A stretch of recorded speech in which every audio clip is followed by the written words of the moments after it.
गुरुर्ब्रह्मा गुरुर्विष्णुं गुरुर्देवो महेश्वरः गुरु साक्षात् परब्रह्म तस्मै श्री सद्गुरुवे नमः।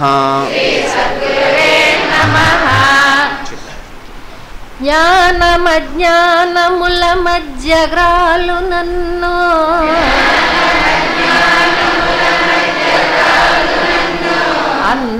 అన్నపానాలకై అంగలార్చు నన్ను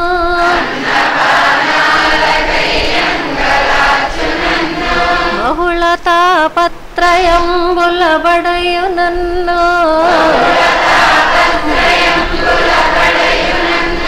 దుఃఖ క్షితి కింధనంబునై దొరలు నన్ను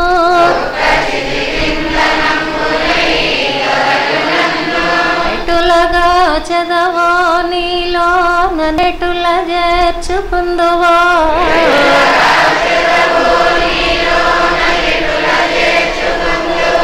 దేవా నేను నీ అందే భారమాని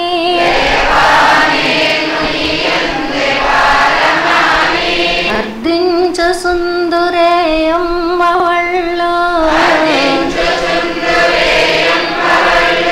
నిన్నే వీక్షించు సుందునే తెన్ను కన్ను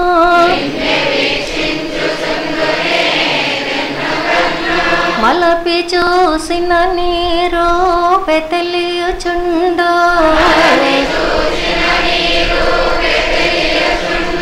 నెలసి కాంచిన నీ కాంతి వెలుగుచుండు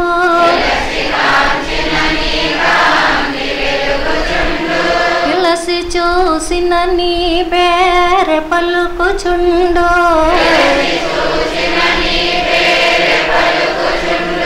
నీవే సకలంబు నీ యందు నేను గలను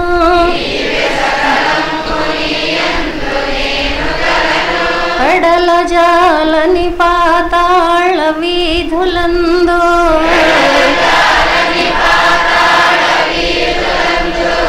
శరనేరని ఆకాశ సీమలందు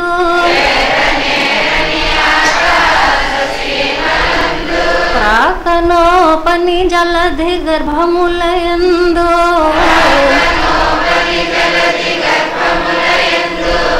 నీవేయున్నావు నాయందు నీవు లేవే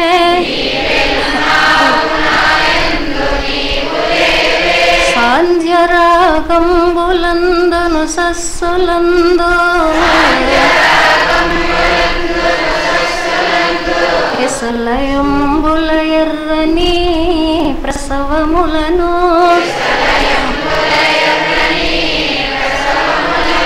సానువుల భారెడు నది చలిలమందు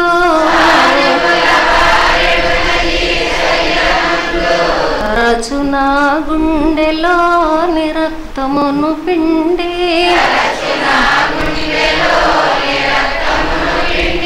పూత పూసితి వాలేదపుడమి నన్ను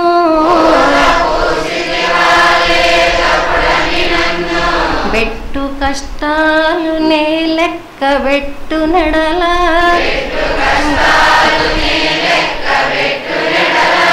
ఏది విశ్రాంతి నీ ధ్యానమే సమాధి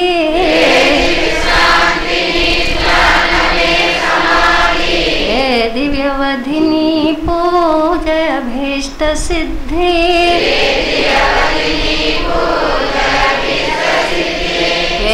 వేరుగచ్చంతరము లేదు వెతుకరాదు శాంతి గీతాలు పాడు శకుంతలములు ప్రకృతి సతిరెక్కలను తలంబ్రాలు జల్లు ఖడ్గములగి లేచి నీ మహోన్నతికి మృక్కు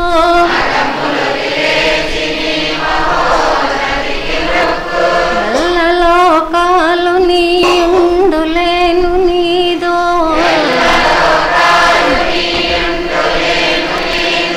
పాద సేవకునైననే పనికిరానే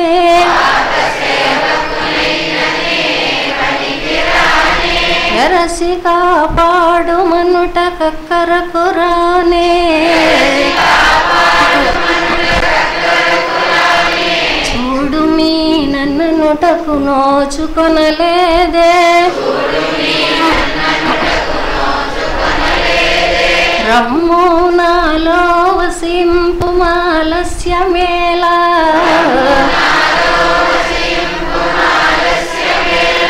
రమ్ము నా ఎట్ట ఎదుటకు హెమ్ములేలా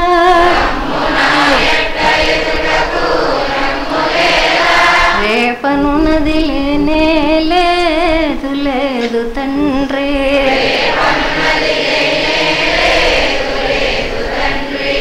ఓం ఈశ్వర నీవు అనంతుడవు అనుపమానుడవు ఆకాశముల నుండి గాలి వలె వ్యాపించి భూమి వలె చరాచర భూతకోటిని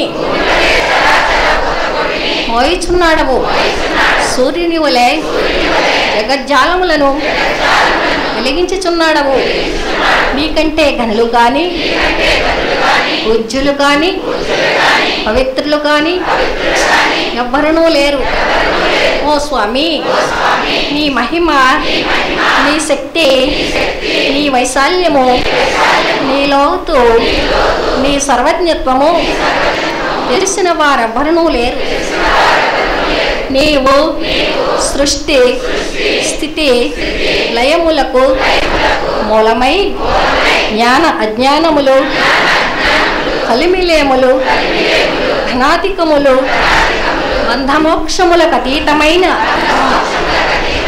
నీ నిజతేజము ఎల్ల మానవ జీవకోటికి ఆధారభూతమై ప్రకాశించుచున్నది ఓ స్వామి నిన్ను నమ్మిన వారు నశించరు నిన్ను ధ్యానించు వారికి దుఃఖములు లేవు నిన్ను మనస్సులో నుంచి వారికి భయము లేదు మేము పామరులము దీనులము నీవే దిక్కని నమ్మి ఉన్న భక్తులము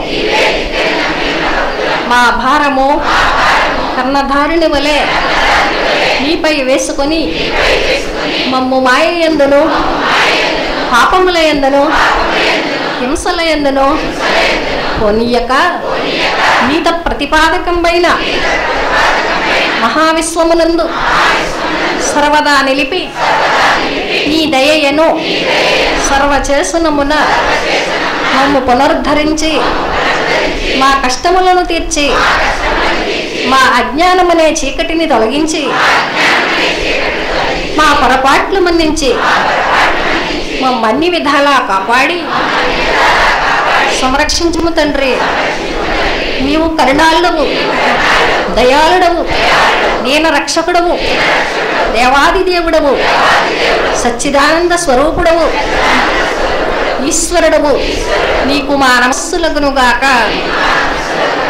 నమస్తే నమస్తే నమస్తే నమః సహస్రశీర్షం దేవం విశ్వాక్షం విశ్వశంభవం విశ్వం సద్గురుం దేవమక్షరం పరమం పదం విశ్వతా పరమానిత్యం విశ్వం సద్గురుం హరిం విశ్వమే వేదం పురుషః తద్విశ్వముపజీపతి పతిం విశ్వస్సాత్మే సరగం శాశ్వతగం శివమచ్యుతం ఉషేం సద్గురు మహాజ్ఞేయం విశ్వాత్మానం పరాయణం ఉషేం సద్గురు పరంజ్యోతిరాత్మ ఉషేం సద్గురు పరః ఉషేం సద్గురు పరం బ్రహ్మ తత్వం ఉషేం సద్గురు పరః సద్గురు పరో ధ్యాత ధ్యానం ఉషేం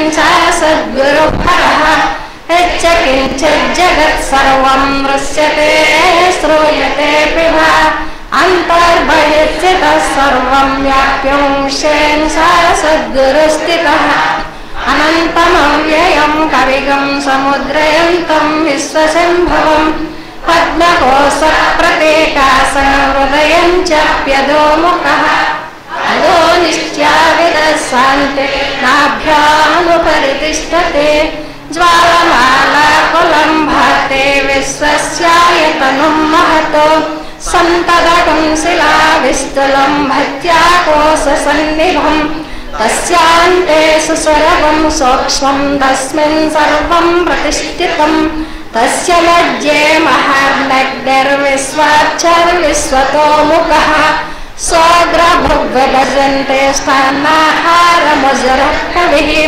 हीरगोभमतस्सायैरस्मैस्तस्य सन्ततः सन्दापयति स्वन्देहमापारतलमस्तकः तस्य मध्ये वैशिखा अणियोर्द्वाव्यवस्थितः नीलवो यदमध्यस्तद्विज्जल्लेकेन भास्वरः नीलारसोकवर्तन्मे पेताभास्वच्छनूपमा तस्य शिखाया मध्ये श्रीहुष्येन सा सद्गुरुव्यवस्थितः ॐ सब्रह्मा ॐ सशिवा ॐ स हरिश्चन्द्र श्रेयश्रेयं च सद्गुरु परब्रह्मणोऽक्षरं परमेश्वरात् राजाधिराजाय प्रसौह्यसाहिने नमो वयं वै श्रवणाय कुर्महे समे कामान् कामकामाय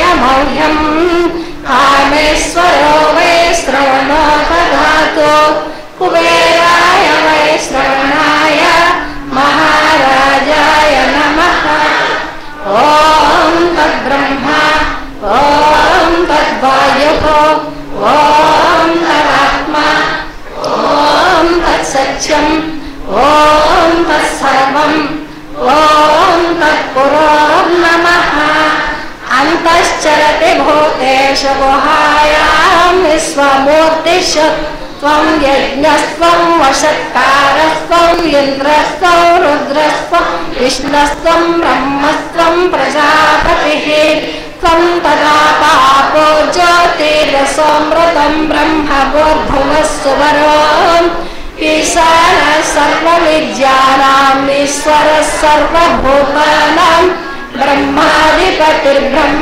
ब्रह्माधिपतिर्ब्रह्मणोऽधिपतिर्ब्रह्म शिवो मे अस्तु सदा शिवोम् तद्विष्णो परमं पदकं सदा पश्यन्ति सूरयः देव चक्षुराततं तद्विप्रासो विपन्यवो जागृवान् संसमिस्तते विष्णोर्यत्परमं पदं मृतरं सत्यं परं ब्रह्मपुरुषं कृष्णपिङ्गलम् उद्वरेतं विरूपाक्षं विश्वरूपाय वै नमो नमः ॐ विराट्पुरुषाय विद्महे श्री उमर आलीशा सद्गुरुस्वरूपाय धीमहि तन्नो श्री उमर आलीशा सद्गुरु प्रचोदयात् ॐ विराट्पुरुषाय विद्महे श्री हुष्येन सा सद्गुरुस्वरूपाय धीमहि तन्नो श्री हुष्येन सा सद्गुरु प्रचोदयात् ॐ विराट्पुरुषाय विद्महे श्री मोह्यदीन्मादृशा सद्गुरुस्वरूपाय धीमहि तन्नो श्री मोह्यदीन्मादृशा सद्गुरु प्रचोदयात् आकाशात् पतितं तोयं यथा गच्छति सागरं सर्वदेव नमस्कारः श्री सद्गुरुमूर्ति प्रतिगच्छति ॐ शान्ति शान्ति शान्ति సభ్యులంతా కూడా ఎక్కడ వారు అక్కడే నిశ్శబ్దంగా కూర్చోవలసిన విజ్ఞప్తి. సెల్ ఫోన్స్ ఉన్న వారందరూ కూడా దయచేసి స్విచ్ ఆఫ్ చేసుకోవాలి. అమ్మ, సెల్ ఫోన్స్ మీకు స్విచ్ ఆఫ్ చేయడం రాకపోతే మా వాలంటీర్స్కి ఇచ్చినట్లయితే వారు స్విచ్ ఆఫ్ చేస్తారు. దయచేసి అందరూ కూడా సెల్ ఫోన్ స్విచ్ ఆఫ్ చేసుకోవాలి. అమ్మ, మాట్లాడతారా? మాట్లాడాలనుకుంటే భోజనశాలలోకి వెళ్ళిపోండమ్మా. అనుభవాలు చెప్పాలనుకున్నటువంటి వారు వేదిక ఎడం భాగంలో కూర్చోవలసిందిగా విజ్ఞప్తి.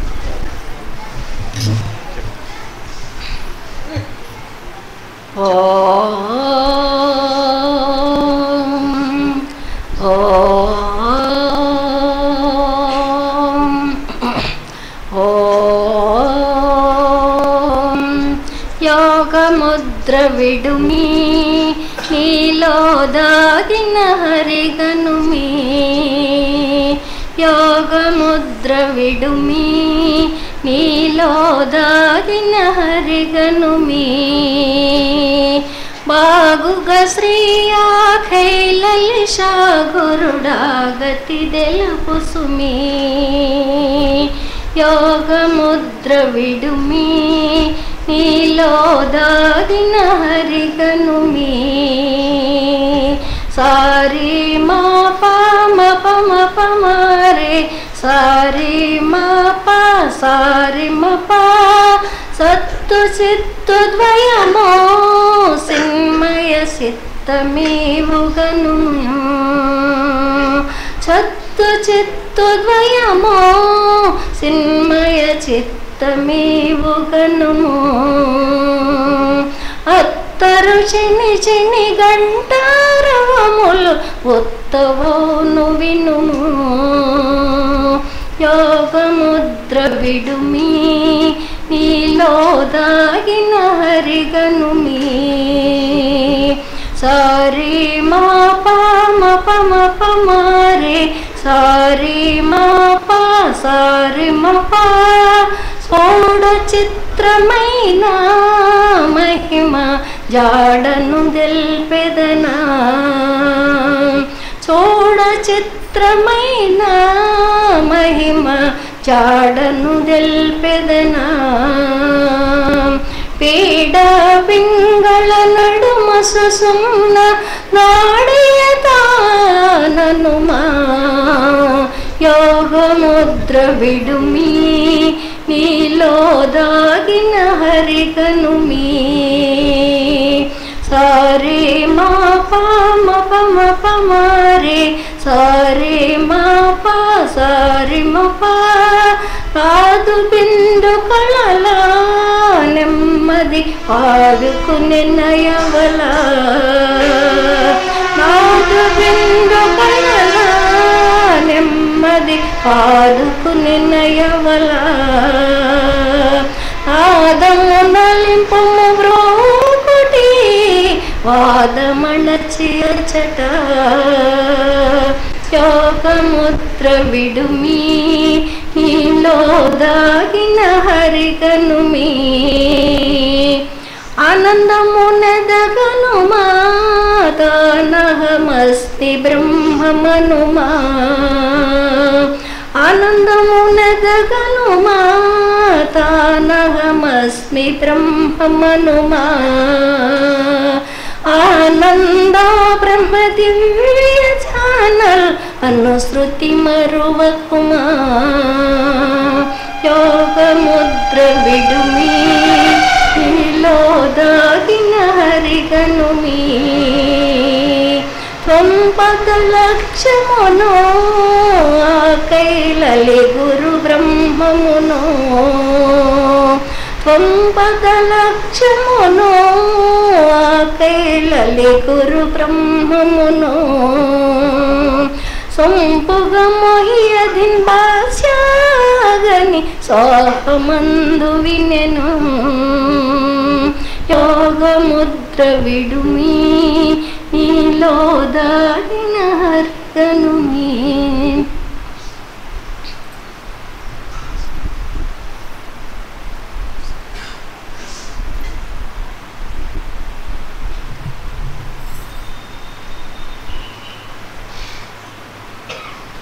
శ్రీ శ్రీ శ్రీ విశ్వ విజ్ఞాన విద్య ఆధ్యాత్మిక చక్రవర్తులకు సాష్టాంగ నమస్కారములు. గురువారం సభల కార్యక్రమాన్ని ప్రత్యక్షంగాను పరోక్షంగాను వీక్షిస్తున్నటువంటి 50 మందికి కూడా నమస్కారం. ఈనాటి సభలో ముందుగా శ్రీ ఏవివి సత్యనారాయణ గారు ఒక భీమవరంలో ఒక స్కూల్ ప్రిన్సిపాల్గా చేస్తున్నారు. వారు ఇప్పుడు సభను ఉద్దేశించి ప్రసంగిస్తారు.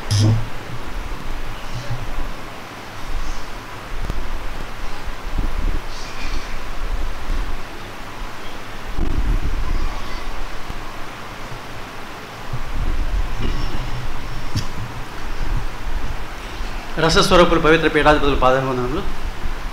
సభాసదులందరికీ నమస్సులు. ఈనాడు చాలా ఇది స్పీడ్ ప్రపంచం. ఎంత స్పీడ్గా ఉందంటే అంత స్పీడ్గా ఉంది. మనం ఏమంటాం, ఖాళీ లేదు, టైం దొరకట్లేదు, ఈ మాట్లాడుతూ ఉంటాం అన్నమాట.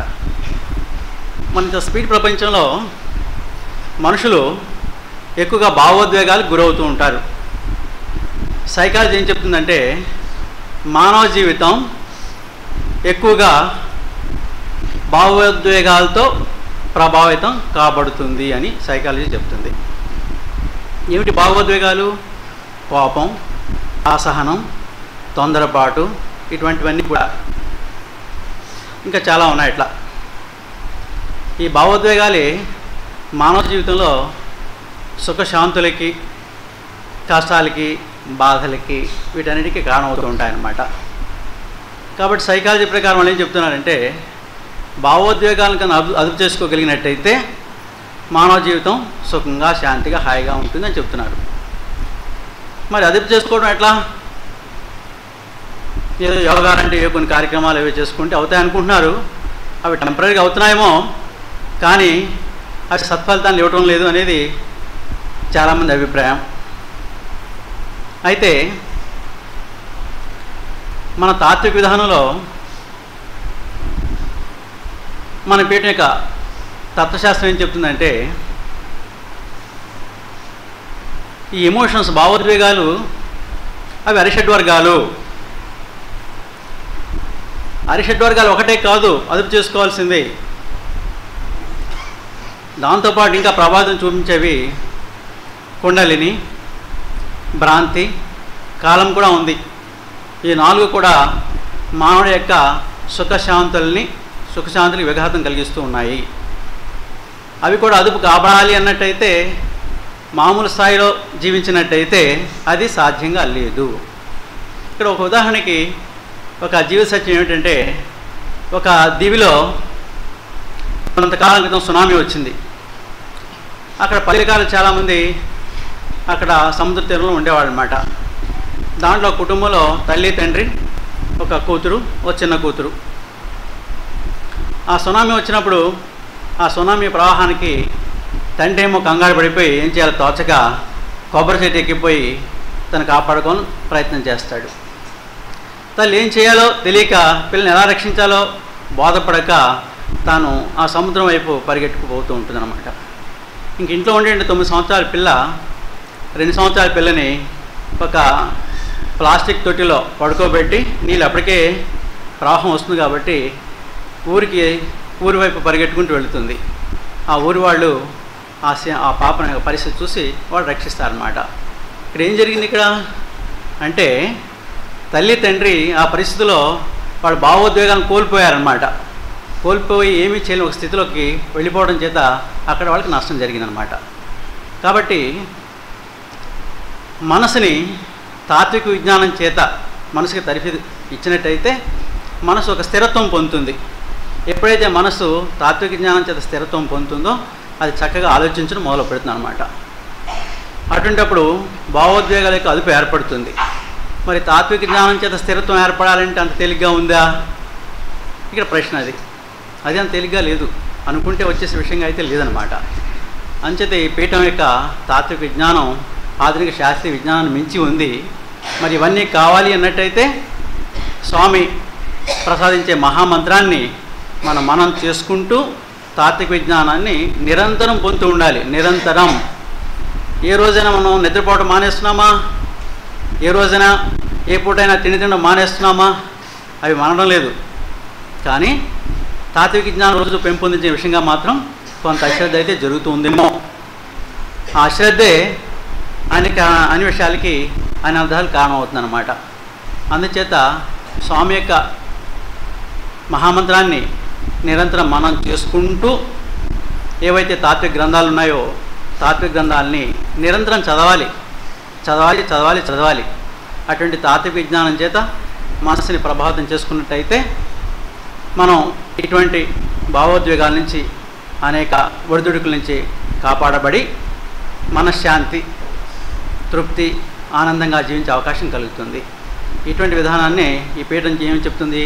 తాత్విక జీవన విధానం అంటుంది. తాత్విక జీవనం మామూలు జీవనానికి తాత్విక జీవనానికి ఎంత తేడా ఉంది? చాలా తేడా ఉంది. మామూలు జీవన విధానంలో అదుపు చేసిన శక్తి అంతగా ఉండదు. ఈ రకమైన తాత్విక జీవన విధానంలో ఇవన్నీ లభిస్తాయి. కాబట్టి స్వామి తరచుగా చెప్పే విషయాలు ఏమిటి? మనసుకు తృప్తి, దేహానికి భుక్తి, ఆత్మకు ముక్తి అనే విషయంగా ప్రయాణం చేయాలి. అంత సూక్ష్మంగా ఈ పీఠం యొక్క తత్వం సరళంగా సమగ్రంగా సంపూర్ణంగా తత్వం మనకి ప్రసాదిస్తుంది. కాబట్టి ఈ తాత్విక విధానంలో మనం ప్రయాణం చేస్తూ అత్యంత శక్తివంతమైన ఈ పీఠం యొక్క తాత్విక విషయాల్ని సంపూర్ణంగా అర్థం చేసుకోవాలి. నిత్య జీవితంలో వాటిని అన్వయించుకుంటూ ప్రయాణం చేసినట్టయితే ఇవన్నీ సాధ్యం. అప్పుడే అలా చేసినట్టయితే మతాతీత ఆధునిక మానవతా దేవాలయం ప్రతి మానవులో మానవత్వం అభివృద్ధి చెందుతుంది. ఎప్పుడైతే మానవత్వం అభివృద్ధి చెందుతుందో మనసు విశాలం అవుతుంది. అప్పుడు ఈ సమస్యల నుంచి ఒడిదుడుకుల నుంచి బయటపడే అవకాశం ఏర్పడుతుంది. కాబట్టి ఇది ఎంత సూక్ష్మంగానో ఉందో, ఎంత సరళంగానో ఉంది. ఆ అర్థం చేసుకుని నిజ జీవితానికి అన్వయించగలిగితే మాత్రమే ఇది సాధ్యంగా ఉంది. అటువంటి విశ్వవిజ్ఞాని మన మహోన్నతమూర్తి, మన పీఠాధిపతి. వారి యొక్క ప్రబోధనల్ని, వారి యొక్క ఆధ్యాత్మిక అభౌతిక వాంగ్మయాన్ని మనం నిత్య జీవితంలో అన్వయించుకుంటూ వెళ్ళాలి. మనం ప్రభావితమై మనలాంటి వాళ్ళకి 10 మందిని ప్రభావితం చేయగలిగినట్టయితేనే విశ్వశాంతికి అవకాశం ఏర్పడుతుంది. ఈ పీఠం మనల్ని ప్రభావితం చేయడమే కాదు, మొత్తం యావత్ విశ్వాన్ని కూడా ప్రభావితం చేయాలి విశ్వశాంతి కోసం అనే విషయంగా ప్రయత్నం చేస్తున్నప్పుడు మన వారికి మనం బెనిఫిట్ పొంది ఆగిపోతే ఎట్లా? మనతో పాటు ఇంకా 10 మందికి అట్లా మనం అవకాశం కల్పించి వారికి కూడా ఈ విషయాన్ని తెలియజేసినట్టయితే వారు కూడా బెనిఫిట్ పొందుతారు. అప్పుడే స్వామి సర్వే జన సుఖనోభావంతో అంటూ ఉంటారు. అంతా సుఖంగా ఉండాలి. మనం స్వార్థంతో మనమే సుఖంగా ఉంటే సరిపోదు కదా. మొత్తం యావత్ సృష్టి అంతా సుఖంగా ఉండాలి. సర్వే జన సుఖనోభావంతో ప్రతివాడు సుఖంగా ఉండాలి అనే విషయంగా పీఠం ప్రయాణం చేస్తుంది. కాబట్టి ప్రతి సభా సభ్యుడు కూడా ఈ విషయాన్ని గ్రహించి ఈ సూక్ష్మ మోక్షంగా వంటి విధానంగా ప్రయాణం చేస్తూ సుఖం శాంతి అంత హాయిగా ఉండాలని కోరుకుంటున్నాను. ముగిస్తున్నాను.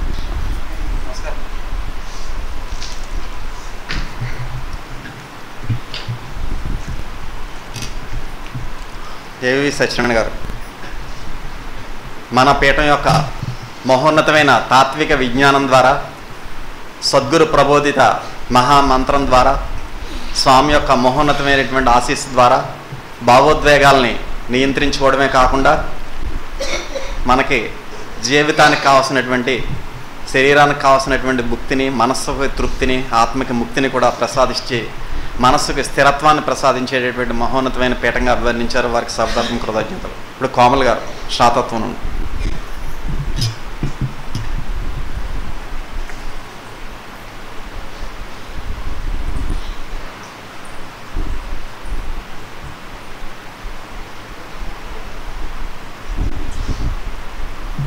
శ్రీ శ్రీ శ్రీ విశ్వవిజ్ఞాన విద్య ఆధ్యాత్మిక పీఠాచార్య వారికి సాష్టాంగ నమస్కారములు.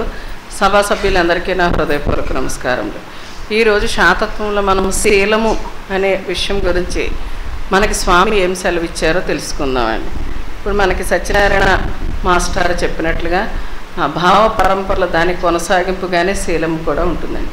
సాధారణంగా మనం శీలము అంటే ఎట్లా మాట్లాడుకుంటామంటే, ఒక స్త్రీ అయినట్లయితే అగ్నిసాక్షిగా వివాహం అడిగినటువంటి భర్తను దైవంగా పూజిస్తూ అతనిని తప్ప అన్యులు ఎవరని తలంచకుండా పవిత్రంగా ఉన్నట్లయితే శీలం అనుకుంటాం.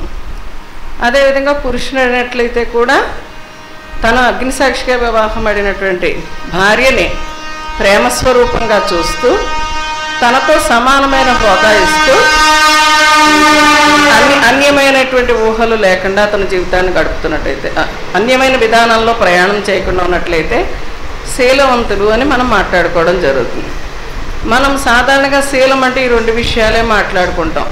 ఏమిటది? వివాహేతర సంబంధాలు లేకుండా ఉన్నట్టయితే అది శీలం అంటాం.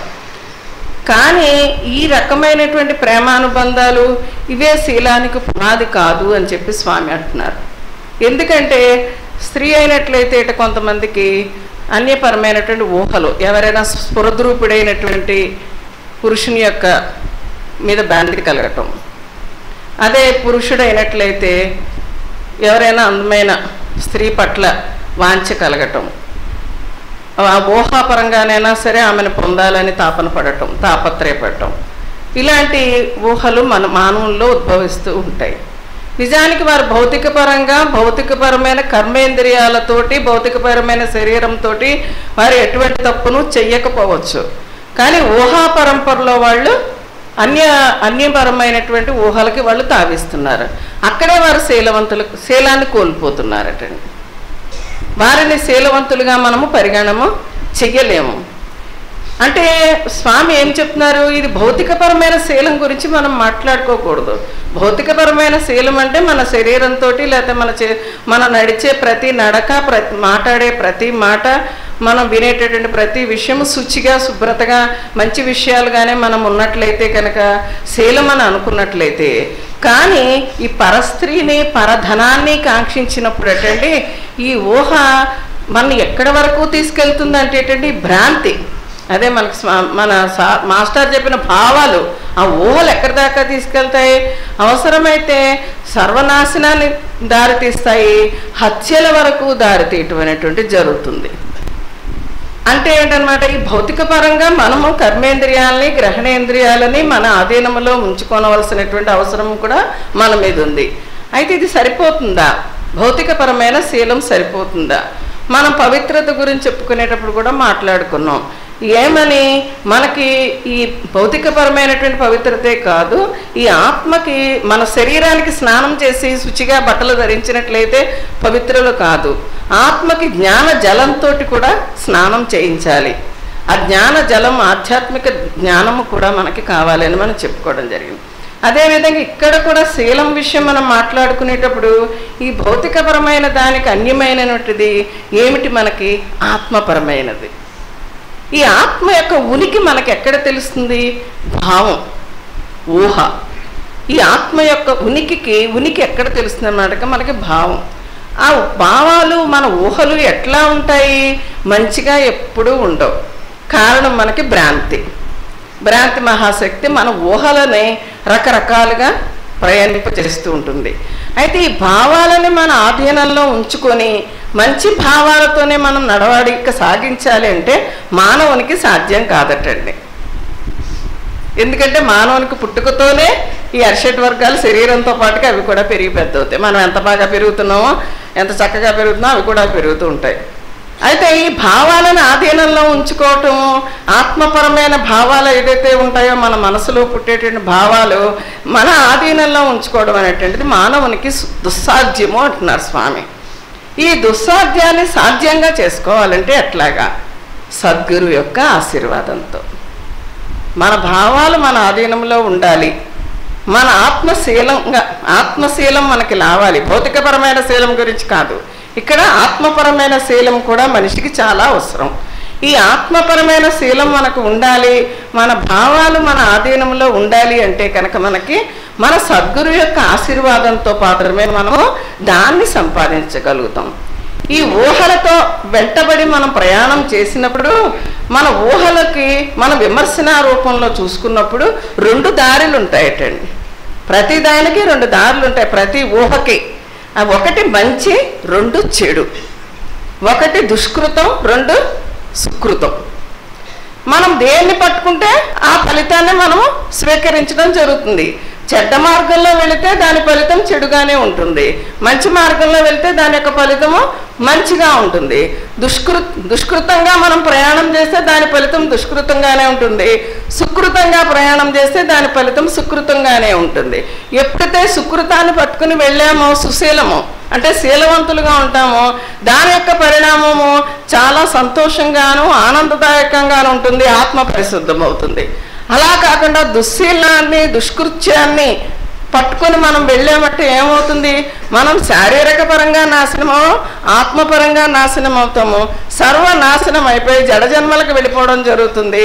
మనకి నిష్కృతి లేకుండా పోతుంది. అది ఎలాగా? సాధారణంగా మన భావాలు ఎటు వెళ్తాయి? చెడు మార్గం వెంపే వెళ్తాయి, దుష్కృతం వెంపే వెళ్తాయి, మంచి మార్గం వెంపు వెళ్ళవు. సుకృతంగా మనం ఆలోచించాం. ఎందుకంటే ఇది ఆకర్షణీయంగా ఉంటుంది. చెడు ఎప్పుడూ కూడా ఆకర్షణీయంగా ఉంటుంది, అబద్ధం ఎప్పుడూ ఆకర్షణీయంగా ఉంటుంది, మంచి మార్గం ఎప్పుడూ ఆకర్షణీయంగా ఉండదు, కష్టాలతో కూడుకుని ఉంటుంది. అది మనకి అసలు వెళ్ళబుద్ధి కాదు ఆ దారిలో. కానీ మనం స్వామి యొక్క ఆశీర్వాదంతో, మన యొక్క ఆత్మ బలంతో ఆ దారిలో మనం వెళ్ళగలిగినప్పుడు దానికి అంతిమం ఎప్పుడు కూడా ఆనందదాయకంగానే ఉంటుంది. ఆత్మానందాన్ని మనం పొందగలుగుతాం. అయితే మనం దీనికి ఏం చేయాలి? దానికి స్వామి ఏం ఎలా మన భావాలు మనము మన ఆధీనంలో ఉంచుకోవాలి. ఇటువంటి భౌతికపరమైన శీలమే కాకుండా ఆత్మపరమైన శీలాన్ని కూడా మనము సంపాదించాలి. సంపాదించినప్పుడే మన జన్మకి సార్థకత్వం. స్వామి దగ్గరికి మనం వస్తున్నాము, స్వామికి నమస్కారం చేసుకుంటున్నాము అంటే ఈ రకమైనటువంటి శీల సంపదని మనం సంపాదించినప్పుడు మాత్రమే సార్థకత అనేది లభిస్తుంది.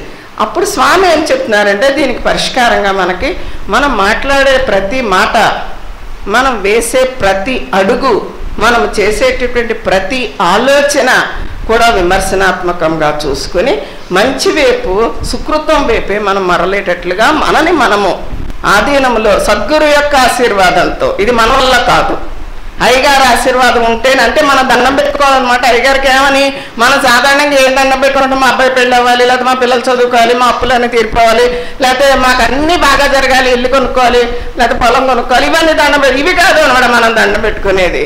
స్వామిని, ఆత్మని, నా మహవాలు, నా మనస్సు, నా సర్వస్వం నా అధీనంలో ఉండేలా చూడు స్వామి, నా మనసుకు పగ్గాలు వేయి స్వామి, నన్ను సుకృతం వైపే నడిపించు స్వామి అని మనం దండం పెట్టుకుంటే స్వామి మన మీద కోరుకుంటే మనకి ఇస్తారు. మనం సంపద కోరుకుంటే సంపద ఇస్తారు. అంతే, దాన్ని పట్టుకుని మనం పోతాం. ఇంకా దానికి మనకి నిష్కృతి అనేది ఉండదు. ఆ రకమైనటువంటి శీల సంపదని మనం సంపాదించాలట. అటువంటి శీల సంపదని సంపాదించినప్పుడు మనము ప్రపంచంలో వేనోళ్ళ కొనియాడబడతామట. అప్పుడే మనం శీలవంతులుగా గుర్తించబడతాం. అప్పుడు ఈ అజాండం మన గుప్పిట్లో ఉంటుందటండి. అటువంటి శీలవంతుని చేతిలో ప్రపంచమంతా, అజాండమంతా తన గుప్పెట్లో ఉంటుంది. అతను ఎవరికీ లొంగాల్సినటువంటి అవసరం లేదు. పరోక్షంలో కూడా అతని గురించి ఉదాహరణగా చెప్పబడతాడు. శీలవంతుడంటే పలానా వ్యక్తి అనేటువంటి ఒక ఉదాహరణగా, ఉపమానంగా, కొలబానంగా చెప్పబడతాడు. అటువంటి శీల సంపదని మనం సంపాదించాలి. అటువంటి శీలవంతులుగా మనం మారి అటువంటి ఆదర్శవంతమైనటువంటి జీవితం గడపాలని స్వామి మనకి ఈ శీలం అనే చాప్టర్లో మనకి శాతత్వంలో సెలవు ఇచ్చారండి. స్వామి దగ్గర, మీ దగ్గర సెలవు తీసుకుంటాం.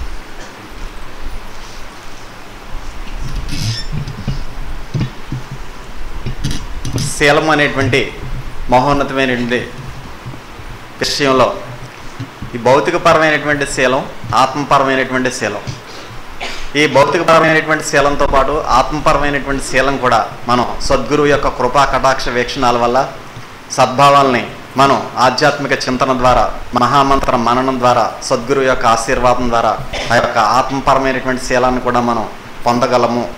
తద్వారా మనం శాశ్వతమైనటువంటి స్థానానికి మనం చేరుకోగలమని చక్కటి విషయాలు చెప్పినటువంటి కోమల్ గారికి సభ తరపున అభినందనలు. కేశవరపు ప్రవీణ్, అచ్చంపేట.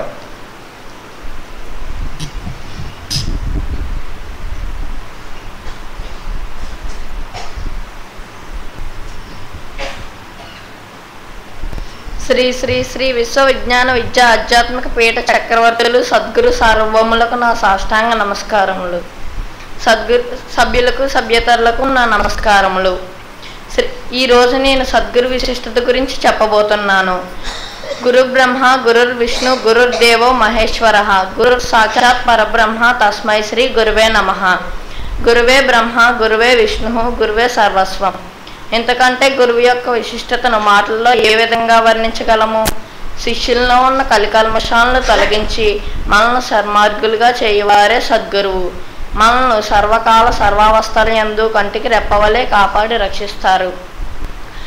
భగవంతుని యొక్క ప్రతిరూపమే సద్గురువు. భగవంతుడు మనల్ని ఉద్ధరించడానికి యుగానికి ఒక అవతారంలో అవతరిస్తారు.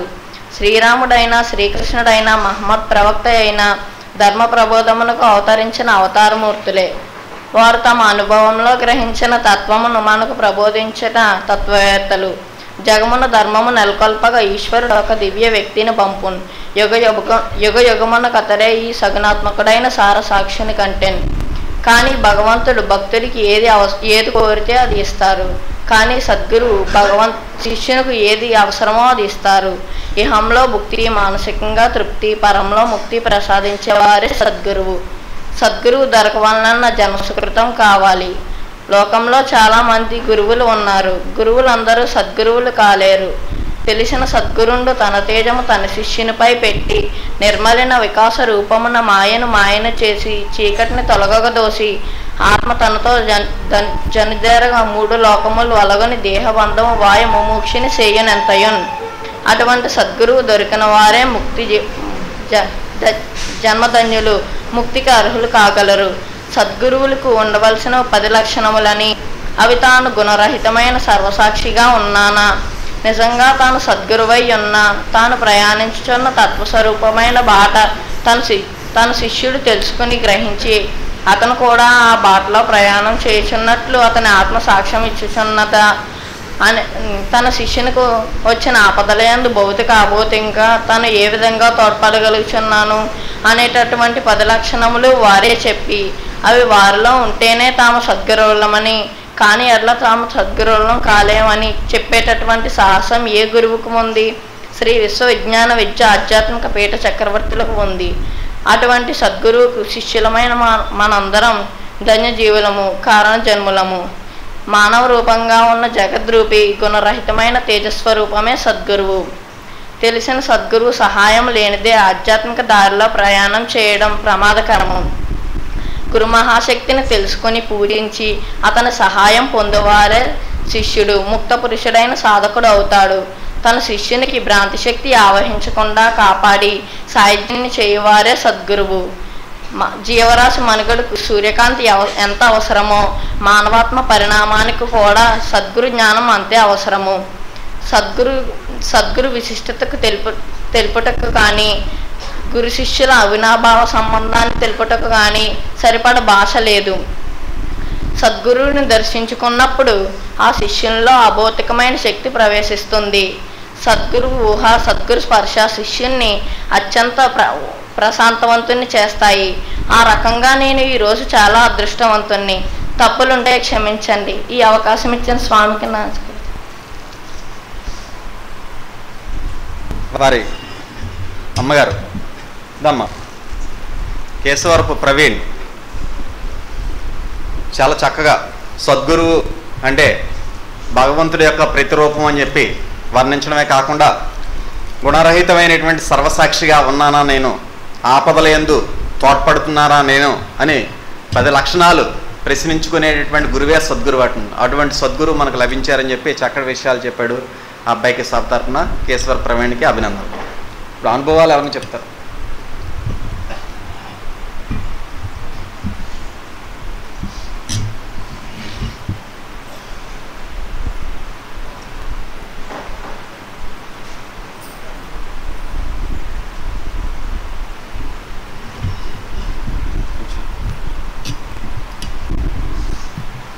శ్రీ విశ్వవిజ్ఞాన విద్య ఆధ్యాత్మిక పీఠాధిపతులకు సద్గురుమూర్తికి నా సాష్టాంగ నమస్కారం. సభ్యులకు సభ్యేతరులకు నా నమస్కారం. నా పేరు సానపోయిన రామప్రసాద్. నేను ధర్మం తీసుకుని 12 సంవత్సరాలు అయిందండి. నాకు అనేక సార్లు నా జీవితంలో బాల్యం నుండి ఇప్పటి వరకు అనేక సార్లు చాలాసార్లు స్వామి అనుభవం నా జీవితంలోని దృశ్యంలో కూడా కనిపించారండి. మెయిన్ ఏంటంటే ప్రాణాంతమైనది 2 ఉన్నాయి సార్. అవి చెప్తాం. 2007లో నేను తిరుపతి వెళ్ళి మొబైల్ టెక్నీషియన్ నేర్చుకోవడానికి వెళ్ళానండి. తిరుపతి వెళ్ళి 1 ఇయర్ అక్కడ మొబైల్ టెక్నీషియన్ నేర్చుకుని అక్కడి నుంచి ప్రాక్టికల్గా నేర్చుకున్నానండి. థియరీ కోసం హైదరాబాద్ వెళ్ళాను 2008లో.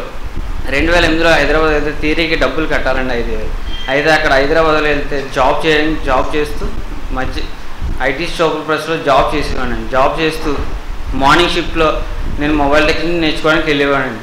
అయితే ఒకరోజు అలా జరుగుతుండగా డ్యూటీ ముగించుకుని ఇంటికి వెళ్తుంటే సభాసభ్యుడే, అందులో నేను జాయిన్ చేసింది కూడా సభాసభ్యుడైంది. అయితే అతను ఆటో డ్రైవర్ అనమాట అండి. ఆటో అయితే తిరిగి 9-10 అవుతుంది. నేను రాత్రి తిరిగి వెళ్ళిపోతున్నానండి ఇంటికి. ఆటోలో వెళ్ళిపోతుంటే బేగంపేట బ్యాక్ సైడ్ తాడిబండ హైవే అండి అది. లెఫ్ట్ నుంచి రైట్ వెళ్ళాలండి. రైట్కి వెళ్ళాలంటే ఒకసారిగా కళ్ళు మొదలు పడినాయండి అబ్బాయికి. సభాసభ్యుడే. నేను అన్నండి డివైడర్ వస్తుందని కానీ అక్కడ తిప్పాడండి. తిప్పగానే మూడు పల్టీలు కొట్టేసిందండి. 3 పల్టీలు కొట్టేగానే మొత్తం అద్దం పగిలిపోయి మొత్తం బయటకు వచ్చానండి. నాకు చిన్న రవ్వంత కూడా దెబ్బ తాగలేదండి. కానీ తను స్టీరింగ్ పట్టుకుని ఉండిపోయి అలా ఉండిపోయాడండి. నేను అతను బయటికి లాగి తీసి ఆటో తీసుకున్నాను. తీరా చూస్తే అది మంచి హైవే అండి, చాలా పెద్ద హైవే అండి. అప్పుడు ఏ వాహనం కూడా రాలేదండి. స్వామి నేను ఆ విధంగా కాపాడు. రెండోది ఏంటంటే ఆరోగ్యం గురించి. నాకు 2012లో మార్చి నెలలో నాకు జనరల్గా అంటే కిడ్నీలో స్టిచ్లు ఉన్నాయని చెప్పారండి. గాలిబుల్ టైప్లో ఉన్నాయంటే లాస్ట్ ఇయర్ వచ్చి చెకప్ చేయించుకున్నాను. కడుపు నొప్పి వస్తే అంటే ట్యాబ్లెట్స్ వాడానండి, తగ్గింది, నార్మల్ అవుతుందండి. 2012 మార్చి నెలలో ఫస్ట్ వీక్లో అండి గురువారం అండి. అదే రోజు గురువారం అయితే స్వామి దర్శనం చేసుకుని మధ్యాహ్నం ఇంటికి వెళ్ళిపోయింది. భోజనం చేసి బాత్రూమ్కి వెళ్ళానండి. బాత్రూమ్కి వెళ్తే బ్లడ్ పడింది నోటి పడింది. బ్లడ్ పడితే మా అమ్మగారు ఆశ్రమంలోనే ఉన్నారండి.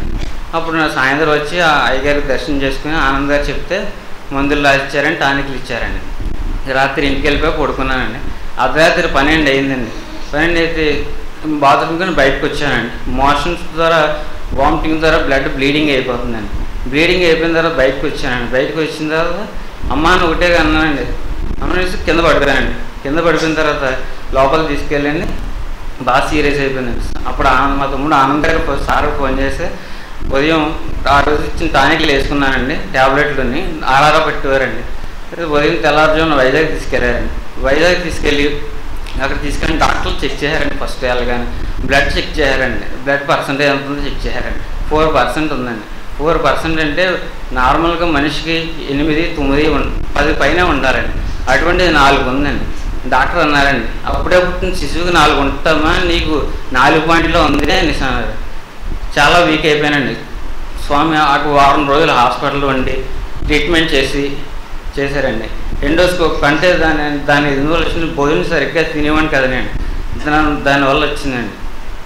ఎండోస్కోప్ టెస్ట్ చేస్తే చిన్న పేగులో అల్సర్ బ్లీడ్ కింద ఉందమ్మా, తగ్గిపోతే మందు ద్వారా అనేసి అన్నారండి.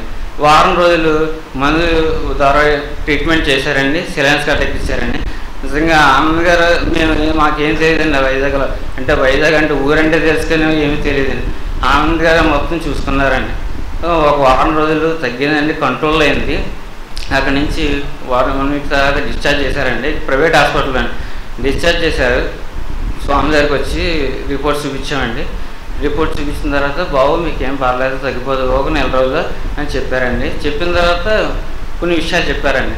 బాబు పాలకూర తినద్దు, టమాటో తినద్దు, గోంగూర అసలు తినద్దు. నెక్స్ట్ వచ్చి 3 పూటల రోజుకి 5 లీటర్లు చొప్పున నెలకి 30 రోజులు 150 లీటర్లు తాగమన్నారండి స్వామి. 4 రోజులు తగ్గిపోదు అన్నారండి. నేను 1 మంత్ వరకు షాప్కి వెళ్ళలేదండి. షాప్కి వెళ్ళకపోతే వాటర్ తాగేవాడిని. నేను డైలీ 3-4 లీటర్ల కన్నా ఎక్కువ తాగలేకపోయేవాడిని. 5 లీటర్లు ఏ రోజు కూడా తాగలేదండి. స్వామి ఇది వారం అలా దర్శనం చేసుకుంటే అడిగేవారండి స్వామి. ప్రతి వారం అలా 6 వారాలు స్వామి బాబు ఆరోగ్యం ఎలా ఉంది బాబు అని అడిగారండి.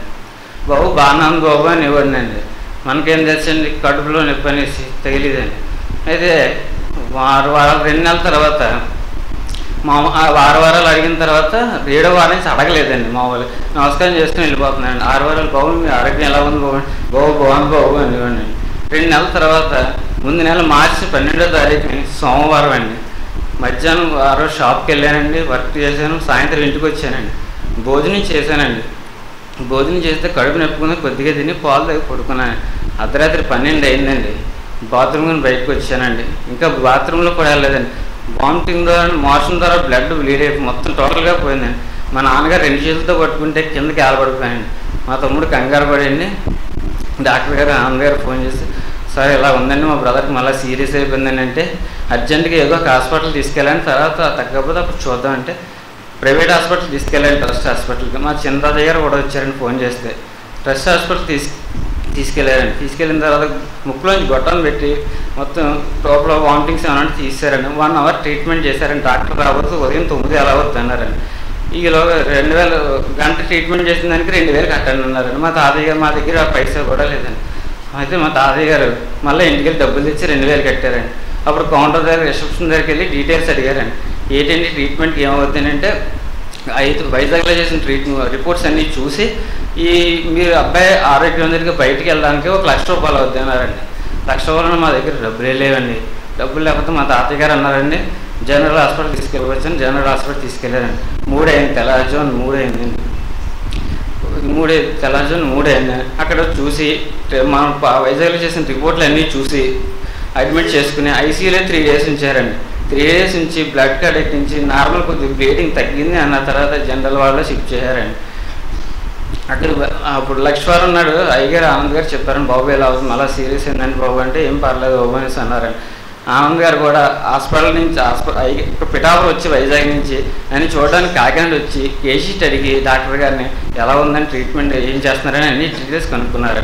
డాక్టర్ గారు అన్నారండి, మీ అబ్బాయికి అల్సర్ బ్లీడ్ ఉందండి, ముందు సరి అయితే 1 చోట ఉంది, ఈసారి అయితే 3 చోట్ల ఉందండి, ట్రీట్మెంట్ చాలా హెవీగా ఉందండి, ప్రాబ్లం చాలా హెవీగా ఉందండి, ఇది వైజాగ్లోనే ఉందండి, లేదండి అని అన్నారండి. డాక్టర్ గారు నాతో అన్నారండి, ప్రసాద్ ఇక్కడ చేస్తే ఓకే, చేయకపోతే వైజాగ్ కేజీహెచ్కి రాసేస్తారు, అక్కడ మీ మొత్తం అందరూ కలిసి వైజాగ్ వచ్చండి కేజీహెచ్, నేను చూసుకుంటాను అన్నారండి. అలాగే వారం రోజులు ట్రీట్మెంట్ చేశారండి. బ్లడ్ కార్డ్ ఎక్కించి నార్మల్ కొద్దిగా బాగుంది అన్న తర్వాత వైజాగ్ కేజీహెచ్ షిఫ్ట్ చేశారండి. కేజీహెచ్ చేసిన తర్వాత నేను నమస్కారం చేసుకుందామని అనుకున్నాను. ఇక్కడి నుంచి వైజాగ్ వెళ్ళేదో నమస్కారం చేసుకుందాం అనుకున్నాను. కానీ డాక్టర్ గారు ఎక్కువ నడవద్దన్నారండి. నడవద్దంటే ట్రైన్లో వెళ్ళిపోయి మార్నింగ్ తెల్లవారుజామున వైజాగ్ వెళ్ళిపోయాను. సోమవారం కేజీహెచ్లో మార్నింగ్ జాయిన్ చేసుకున్నారండి. అక్కడ మాకు చిన్న రిసిప్ట్ ఇచ్చారండి. ఆ రిసిప్ట్లో డాక్టర్కే తెస్తుందో మాకేం తెలియదండి. కేజీ చాలా పెద్ద ఉందండి. మా బ్రదర్ తిరిగినా సరే సార్కి ఫోన్ చేయగానే 10 నిమిషాలు వచ్చి అరగంటలో అడ్మిట్ చేశారండి. మొత్తం అంతా ఆ రోజు చెకప్ చేసి నార్మల్గా అడ్మిట్ చేసుకున్నానండి. మరుసటి రోజు ఎండోస్కోప్ టెస్ట్ చేయాలి అన్నారండి, అంటే గొట్టం పరీక్ష చేయాలన్నారు. నేను అనుకున్నానండి, గొట్టం పరీక్ష అంటే 10 నిమిషాలుగా చేస్తారు, కడుపులో ఏముంది చేస్తారు. డాక్టర్ ఇక్కడ వైజాగ్ డాక్టర్ గారు, కాకినాడ డాక్టర్ గారు ఏమన్నారంటే, మందు పెడతారమ్మా, ఎందుకంటే ఏముండదు నీకు అనేసి అన్నారండి. వెళ్ళిన వాళ్ళు అందరూ 10 నిమిషాల్లో వచ్చేస్తున్నారండి. లోపలికి వెళ్ళిన వాళ్ళు అందరూ. మా అమ్మగారు వాళ్ళు వార్డులోనే ఉండిపోయారండి. మా అమ్మ నాన్న రాలేదండి. డాక్టర్ గారు మా బ్రదరు 4 మొత్తం వచ్చారండి. లోపలికి వెళ్ళామండి. మా బ్రదర్ బయట ఉండిపోయాడు. డాక్టర్ గారు నేను లోపలికి వెళ్ళాను. డాక్టర్ గారిని కూడా ఆపరేషన్ చేసే థియేటర్లోకి రానిలేదండి, అక్కడ ఉండిపోయాను. నేను డాక్టర్ ఉన్నాను సార్, ఇక్కడ వెయిట్ చేస్తారని చెప్పాను. లోపలికి వెళ్ళానండి. లోపలికి వెళ్ళిన బల్లమే పడుకోమన్నారని, బల్లమే పడుకుని 5 డాక్టర్లు ఉన్నారని, 2 సిస్టర్స్ పట్టుకుని ఫస్ట్ గొట్టం నోట్లో పెట్టి పళ్ళ కింద ప్లాస్టిక్ పెట్టండి, గొట్టం నోట్లో దింపారండి. నోట్లో తింటే ఊపిరి రావట్లేదండి. నాకు 2 సార్లు చేశారు. 2 సార్లు చేసినా సరే 10 నిమిషాలు కాబట్టి ఎక్కువ ఏమీ అనిపించలేదండి. అరగంట చెకప్ చేశారండి. 3 చోట్ల ఉందని ఈలోగా కరెంటు పోయిందండి. గొట్టం నోట్లో ఉండిపోయిందండి. కరెంటు పోతే 10 నిమిషాల వరకు చూశారండి, కరెంట్ రాలేదండి. అప్పుడు భయం వేసిందండి. మొత్తం బీపీ డౌన్ అయిపోయిందండి. బీపీ డౌన్ సెలని పెట్టారు. అప్పుడు మామంది చదువుకుంటున్నానండి. స్వామి అనుకుని మామంది చదువుకుంటే సమాధులు పీఠాధార సమాధుల దృష్టిలో కనిపించారు. ధైర్యం వచ్చిందండి. తర్వాత 10 నిమిషాల తర్వాత కరెంట్ రాకపోతే గొట్టం తీసేశారు. మళ్ళీ కరెంట్ వచ్చిన తర్వాత గొట్టం పెట్టి ఎండోస్కోప్ గొట్టం పెట్టండి టెస్ట్ చేశాను. ఫస్ట్ పేస్ట్ మందు పెట్టారండి. మందు పెడితే వామిటింగ్స్ అయిపోయినాయి. బ్లడ్తో వామిటింగ్స్ 2 బౌల్స్లో నిండా అయిపోయినాయండి. మందు పెట్టిన పని చేయలేదనేసి డాక్టర్ గారు అన్నారంటే ఆనంద్ గారితో, చాలా సీరియస్గా ఉందండి, బ్లీడింగ్ బ్లడ్ ఎక్కువ పోతుందండి, అబ్బాయిగా వాళ్ళ పేరెంట్స్కి చెప్పిన తల్లిదండ్రులకి ఇలా అవుతుంది అనేసి అంటే ఆనంద్ గారు అన్నారంటే, సార్ వాళ్ళ తల్లిదండ్రులు ఇప్పటికే చాలా బాధలో ఉన్నారండి, చెప్పలేమండి, మా స్వామి చూసుకుంటారన్న. అలాగే స్వామి చూసుకుంటారని కానీ లోపలికి వస్తారండి. లోపలికి వచ్చి చేసిన వాంతులు అయిపోతుంది. సెలైన్ ఎక్కించి క్లిప్స్ ఫైనల్గా లాస్ట్ ఎండోస్కోప్ గొట్టం ధర పేక్ క్లిప్లు వేస్తారండి. 3 క్లిప్లు వేసి క్లాప్స్ కుట్టారండి డాక్టర్లు. చాలా బాగా జరిగిందండి. స్వామి తర్వాత వార్డు షిఫ్ట్ చేసండి. 3 రోజులు హాస్పిటల్ నుంచి బ్లడ్ మళ్ళీ ఎక్కించండి, కాపాడారండి స్వామి. నాకు సద్గురుమూర్తి ఇది జరిగిన నెల 15 రోజులు అవుతుందండి. స్వామి నాకు చాలా దృశ్యంలో కనిపించారండి. లాస్ట్ వీక్ నేను దర్శనం చేసుకోలేదండి. Last week కనిపించారండి. అంటే నేను ఎప్పుడు దర్శనం చేసుకోకపోయినా బాధ కలిగేదండి. బాధ కలుగుతుంటే ముందు రోజు దృష్టి వచ్చిందండి. నాకు స్వామి కాపాడారండి. నన్ను ఈ రోజు నెల 15 రోజులు నేను ఇలా నిలబడి మాట్లాడుతున్నానంటే అంతా స్వామి చేయాలి. అయితే ముందు వారు ఎప్పుడు దర్శనం చేసుకున్నా సరే దర్శనం చేసుకోకపోతే మనసు ఇదిలా ఉండదు. ముందు వారు నాకు దర్శనం చేసుకోలేదు, దొరకలేదండి, వర్షం కారణం హాస్పిటల్లో ఉండిపోయానండి. ముందు రోజు ఉదయం తెల్లారగట్ల 5 గంటలకి స్వామి దృశ్యంలో కనిపించి ఇక్కడే కూర్చున్నానండి. దర్శనం ఇచ్చారండి. దర్శనం ఇచ్చిన తర్వాత ప్రసాదోత్తరం చేయబట్టుకున్నాను. చెయ్యేలా పట్టుకున్నాను. ఎలా చెయ్య నువ్వు మందులు వేసుకుంటున్నావా, మంచిది తాగుతున్నావా అని అడిగారండి. తాగుతున్నాను బాబు అని ప్రసాదం చేతులు పెట్టారండి. గులాబీ రేకులు ఇస్తారండి సాధారణంగా స్వామి వారికి. నాకు ఆ రోజు ప్రసాదంతో పాటు ఇల్లు పూలు ఇచ్చారండి. ఇల్లు పూలు ఇచ్చారంటే కళ్ళు తిరగడం తెల్లారిపోయిందండి. మెలకు వస్తుంది. తర్వాత రోజు లక్షవారం అయితే నాకు దర్శనం దొరకలేదండి. స్వామి నాకు పునర్జన్మ ఇచ్చారని స్వామి తెలియదు. శాతత్వం గురించి 2 విషయాలు చెప్తానండి. ప్రతి ఒక్కరూ శాతత్వం చదవాలండి. శాతత్వం వల్ల నా జీవితం ఇంతవరకు ఈ రోజు ఇలా బాగుందని శాతత్వం వల్ల అండి. శాతత్వం గురించి శాతత్వం అంటే షా అంటే నేను అంటే నా తత్వం, నా శాతత్వం అంటే నా తత్వం అంటే నా గురించి నా గురువు రచించిన తత్వం సద్గురువు. ప్రతిరోజు గురువార కార్యక్రమం, సభా కార్యక్రమం శాతత్వం గురించి చెప్తున్నారండి. ప్రతి ఒక్కరు అది చదివి దాంట్లో ఉన్న సారాంశాన్ని తెలుసుకుని చేసుకోవాలండి. శాతత్వం చదవడం నాకు వచ్చిన ఉపయోగం చెప్తానండి.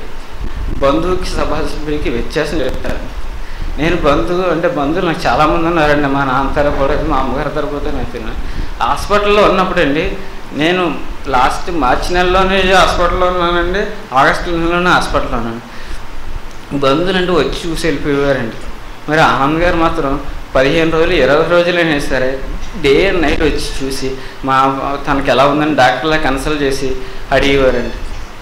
మేడం గారు కూడా ఒక సిస్టర్ అన్నది, ఏంటంటే డైలీ వచ్చేస్తున్నారు మీరు అంటే, మేడం సార్ వాళ్ళు మేడం అన్నారనమాట. ఈయన మా వ్యక్తి అన్నారండి. స్వామి అప్పుడు నాకు దృశ్యం అప్పుడు కనిపించిందండి. శాతం బంధువు రక్త సంబంధికుడు సభాసభ్యుడు ఆత్మబంధువు అండి. నేను హాస్పిటల్లో ఉన్నప్పుడు 3 స్నేహితులు ఉన్నారండి. అంటే నాకు చాలామంది స్నేహితులు ఉన్నారు. 3 స్నేహితులు ఉన్నారండి. ఫ్రెండ్స్ చాలామంది ఉన్నారండి. నాకు వ్యాపారం అయితే, మొబైల్ టెక్నీషియన్గా అయితే, సర్కిల్ అయితే కానీ, బయట చదువుకునే విషయాలు అయితే కానీ ఫ్రెండ్స్ ఉన్నారండి. కానీ సభ్యుల్లో మాత్రం 3 ఫ్రెండ్స్ ఉన్నారండి. సభ్యులు వాళ్ళు కూడా ఫ్రెండ్స్ కూడా వచ్చి పలకరించి, షాప్కి వెళ్తేనే పలకరించారండి ఫ్రెండ్స్ కూడా. కానీ 3 రోజులు 2 సార్లు ప్రాబ్లమ్స్ వచ్చినా కూడా 3 వ్యక్తులు ఉన్నారండి. ఆ 3 మన పీఠంలో సేవ చేస్తున్నారండి. వైజాగ్ సభ్యులండి. వాళ్ళు నాకు ఎంతో సేవ చేసింది, నాకు నన్ను ఎంతో ఆదరించిందని ఇలా చేస్తారండి. ఎందుకంటే ఆనంద్ గారు చేసిన సేవ మర్చిపోలేనండి. స్వామి చేతులకి నమస్కరిస్తున్నాను. స్వామి రుణమైనా తీసుకొచ్చండి, కానీ సభాసభ్యులు రుణం తెచ్చుకోలేమంటండి. స్వామి రుణం ఏదో తెచ్చుకున్న ఆధ్యాత్మిక పరంగానే, సేవా పరంగానే స్వామి రుణం తీసుకొచ్చి సభాసభ్యులు రుణం తీసుకోలేము. అందుకే స్వామి శాతత్వంలో అన్నారండి, నన్ను భగవంతుని తిట్టిన, భగవంతుడి ద్వారా మత గ్రంథాలు ఏమైనా చింపేసినా క్షమిస్తారంటే కానండి, ఒక సభాసభ్యుడు కానీ, సామాన్యుడు కానీ, ఒక సభాసభ్యుడు మనస్సుని అమాయకంగా మనసును నొచ్చుకుని చేస్తారని క్షమించరండి.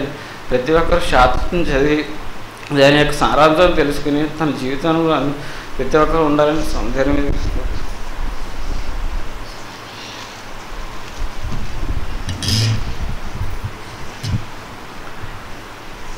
అబ్బాయి యొక్క అనుభవం ద్వారా హైదరాబాద్లో జరిగినటువంటి ఆటో ప్రమాదం నుండి స్వామి రక్షించినటువంటి విధానం, అదేవిధంగా అనారోగ్యం ఏర్పడినప్పుడు కాకినాడ హాస్పిటల్, వైజాగ్ హాస్పిటల్లోనే కూడా స్వామి రక్షించినటువంటి విధానం, మన సభా సభ్యుల రూపంలో స్వామి మనల్ని రక్షిస్తారండి. అది అక్కడ ఏంటంటే స్వామి ఏ విధంగా రక్షిస్తారంటే ఏదో రూపంలో, మన సభ్యుడి రూపంలోనూ ఇంకో రూపంలో రక్షిస్తారు. ఆ విధంగా ఆనంద రూపంలో స్వామి ఆ అబ్బాయిని ఆదుకోవడం జరిగింది. చక్కటి అనుభవాన్ని తెలియజేశాడు. సభ్యులందరూ కూడా అటువంటి సద్గురువు యందు విశ్వాసం ఉండాలి. శాతత్వం అనేటువంటి గ్రంథంతో పాటు ఇంకా గ్రంథాలు చదువుకోవడం, ఆ విధంగా స్వామి సేవలో ఉండాలి. ఈ విధంగా ఉన్నటువంటి వారిని ఎల్లప్పుడూ కూడా స్వామి సర్వకాల సర్వావస్థలను రక్షిస్తారు. అమ్మా అనుభవం చెప్తామా?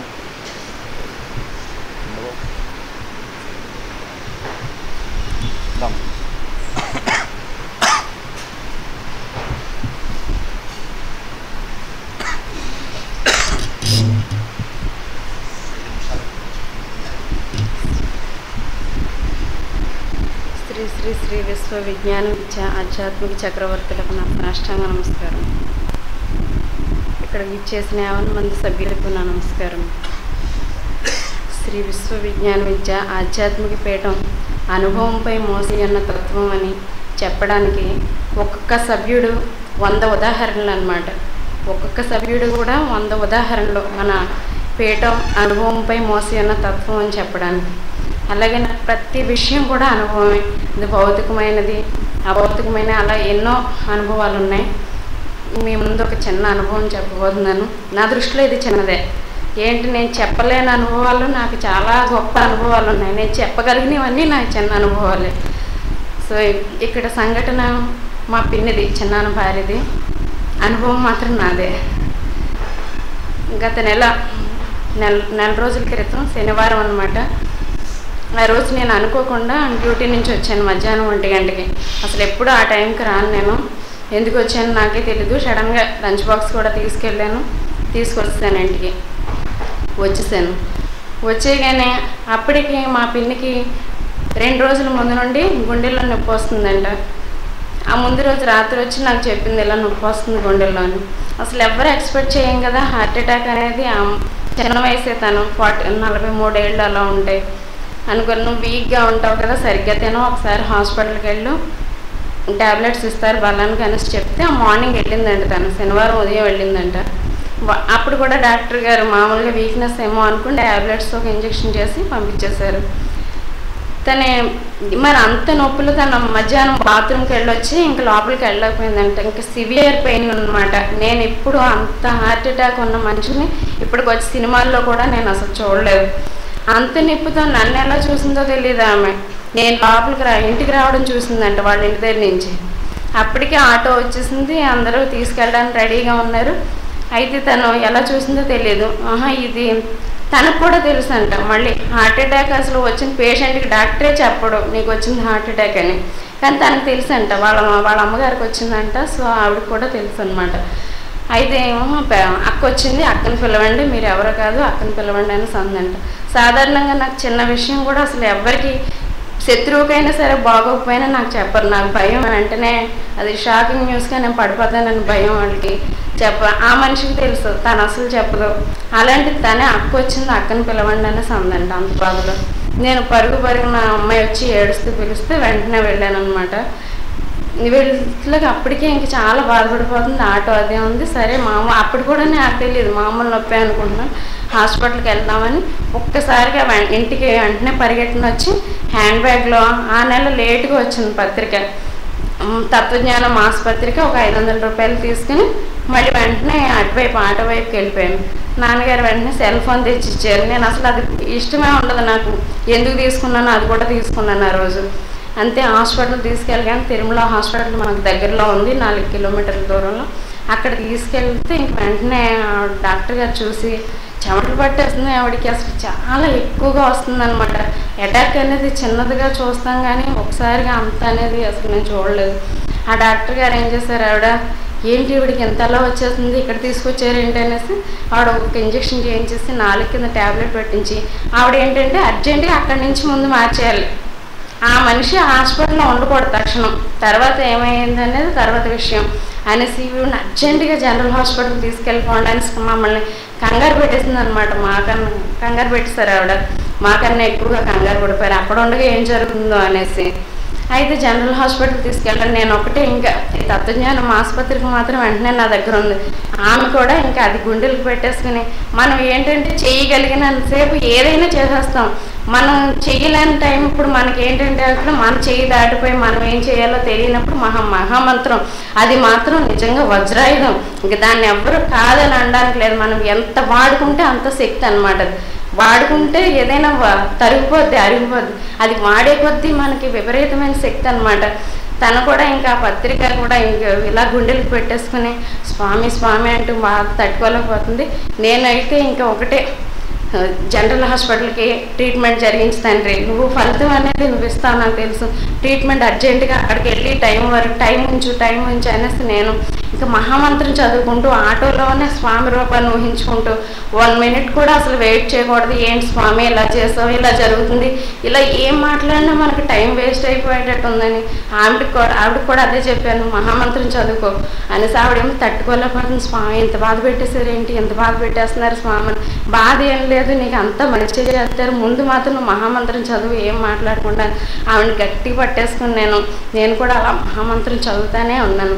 ఇంకొక ఆమె వచ్చారు కూడానే, ఆవిడ విసురుతున్నారనమాట, విపరీతమైన చెమటలు పట్టేస్తుంటే జనరల్ హాస్పిటల్ తీసుకెళ్ళాం. అక్కడ ఎంత రష్గా ఉందో, ఇంకా అసలు డాక్టర్స్ ఎవ్వరూ పట్టించుకోవడం లేదు అసలు ఆవిడని.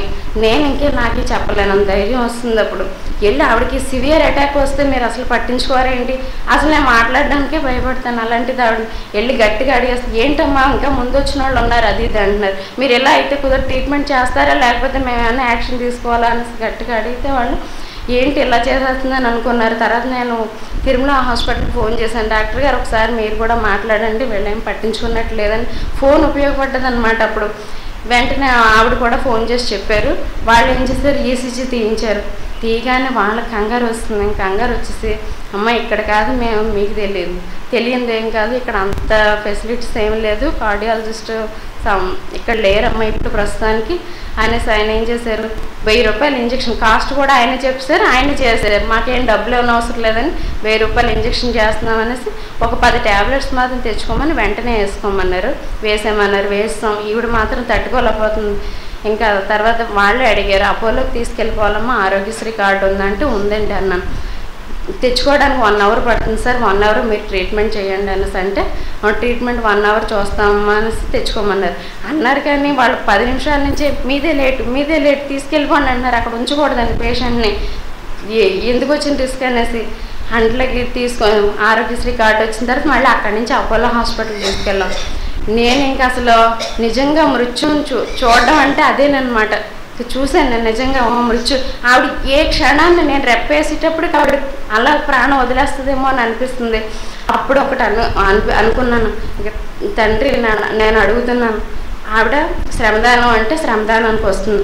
అప్పుడు మరి అడగడానికి అర్హత కావాలి కదా, మరి మనకి కోరికలు అడిగేస్తాం, అడగడానికి కూడా కొంచెమైనా అర్హత ఉండాలి కదా. తండ్రి ఎప్పుడు పిలిచిన కార్యకర్తదే లోపం తప్ప పిలవగానే శ్రమదానానికి వస్తుంది. ఆరాధనకు అసలు మాందు, లేట్ అయితే లేట్ అయ్యామని గట్టిగా అడిగినా సరే తనకు అర్థమవుతుందో నా గురించే అని అనుకుంటుంది, కానీ కోపగించుకోదు, ఆరాధనకు వస్తుంది. శక్తికి మించి సహాయం మన ఆశ్రమ నిర్మాణానికి కానీ నిర్వహణకు కానీ ఎప్పుడు అడిగినా శక్తికి మించి సహాయం చేస్తుంది. ఈ అర్హతలు చాలు కదా తండ్రి, నాకే పరీక్ష పెట్టావనుకో నా విశ్వాసం సడలదు, నువ్వు ఆ రకంగా చూసుకో, నేను ఎప్పటికీ నా విశ్వాసం సడలదు. మరి వీళ్ళు ఎంతవరకు ఉంటారనేది నేను చెప్పలేను తండ్రి. గ్రంథాలు అయ్యి చదవలేరు, ముక్తి మోక్షం అడిగే శక్తి వాళ్ళకు ఉందో లేదో నాకు తెలియదు. ప్రాణం మాత్రం ఈ ప్రాణం ఆ ఇంటికి ఎంత అవసరం అనేది నీకు తెలుసు, దాన్ని బట్టి నువ్వు ఏమి నిర్ణయిస్తావో తండ్రి అని మాత్రం ఆ ఒక్క మాట అడగడానికి నేను టైం వేస్ట్ చేశానండి. ఆ తర్వాత ఇంక మొత్తం మహామంత్రం అలా చదువుకుంటానే ఉన్నాను. ఆన్ ద స్పాట్ ఇంక డాక్టర్ గారు అప్పుడు లేరు, వాళ్ళే డాక్టర్స్ కంగారు పడిపోయి కార్డియాలజిస్ట్కి ఫోన్ చేయించడం, వెంటనే స్టంట్ వేసి ఆపరేషన్ చేయడం చేస్తారు. ఆ నైట్ ఎలా ఉంటుందో చెప్పలేమన్నారు. మనకు స్వామి ఉన్నారు కాబట్టి మనకు ధైర్యమే. ఇంకా మర్నాడికి అంత ఆవిడ ఆరోగ్యంగానే ఉంది. అంత పెద్ద ఆపరేషన్ ఎంత తొందరగా ఎలా చేస్తారు అని అందరూ అన్నారు. ఆమె ఇప్పుడు ఆరోగ్యంగా ఉంది స్వామి దయ వల్ల. ఈ విధంగా ఆమెను రక్షించారు. ఇంకా చాలా అనుభవాలు ఉన్నాయి తండ్రి, మళ్ళీ అవకాశం ఇచ్చినప్పుడు విన్నవించుకుంటాను.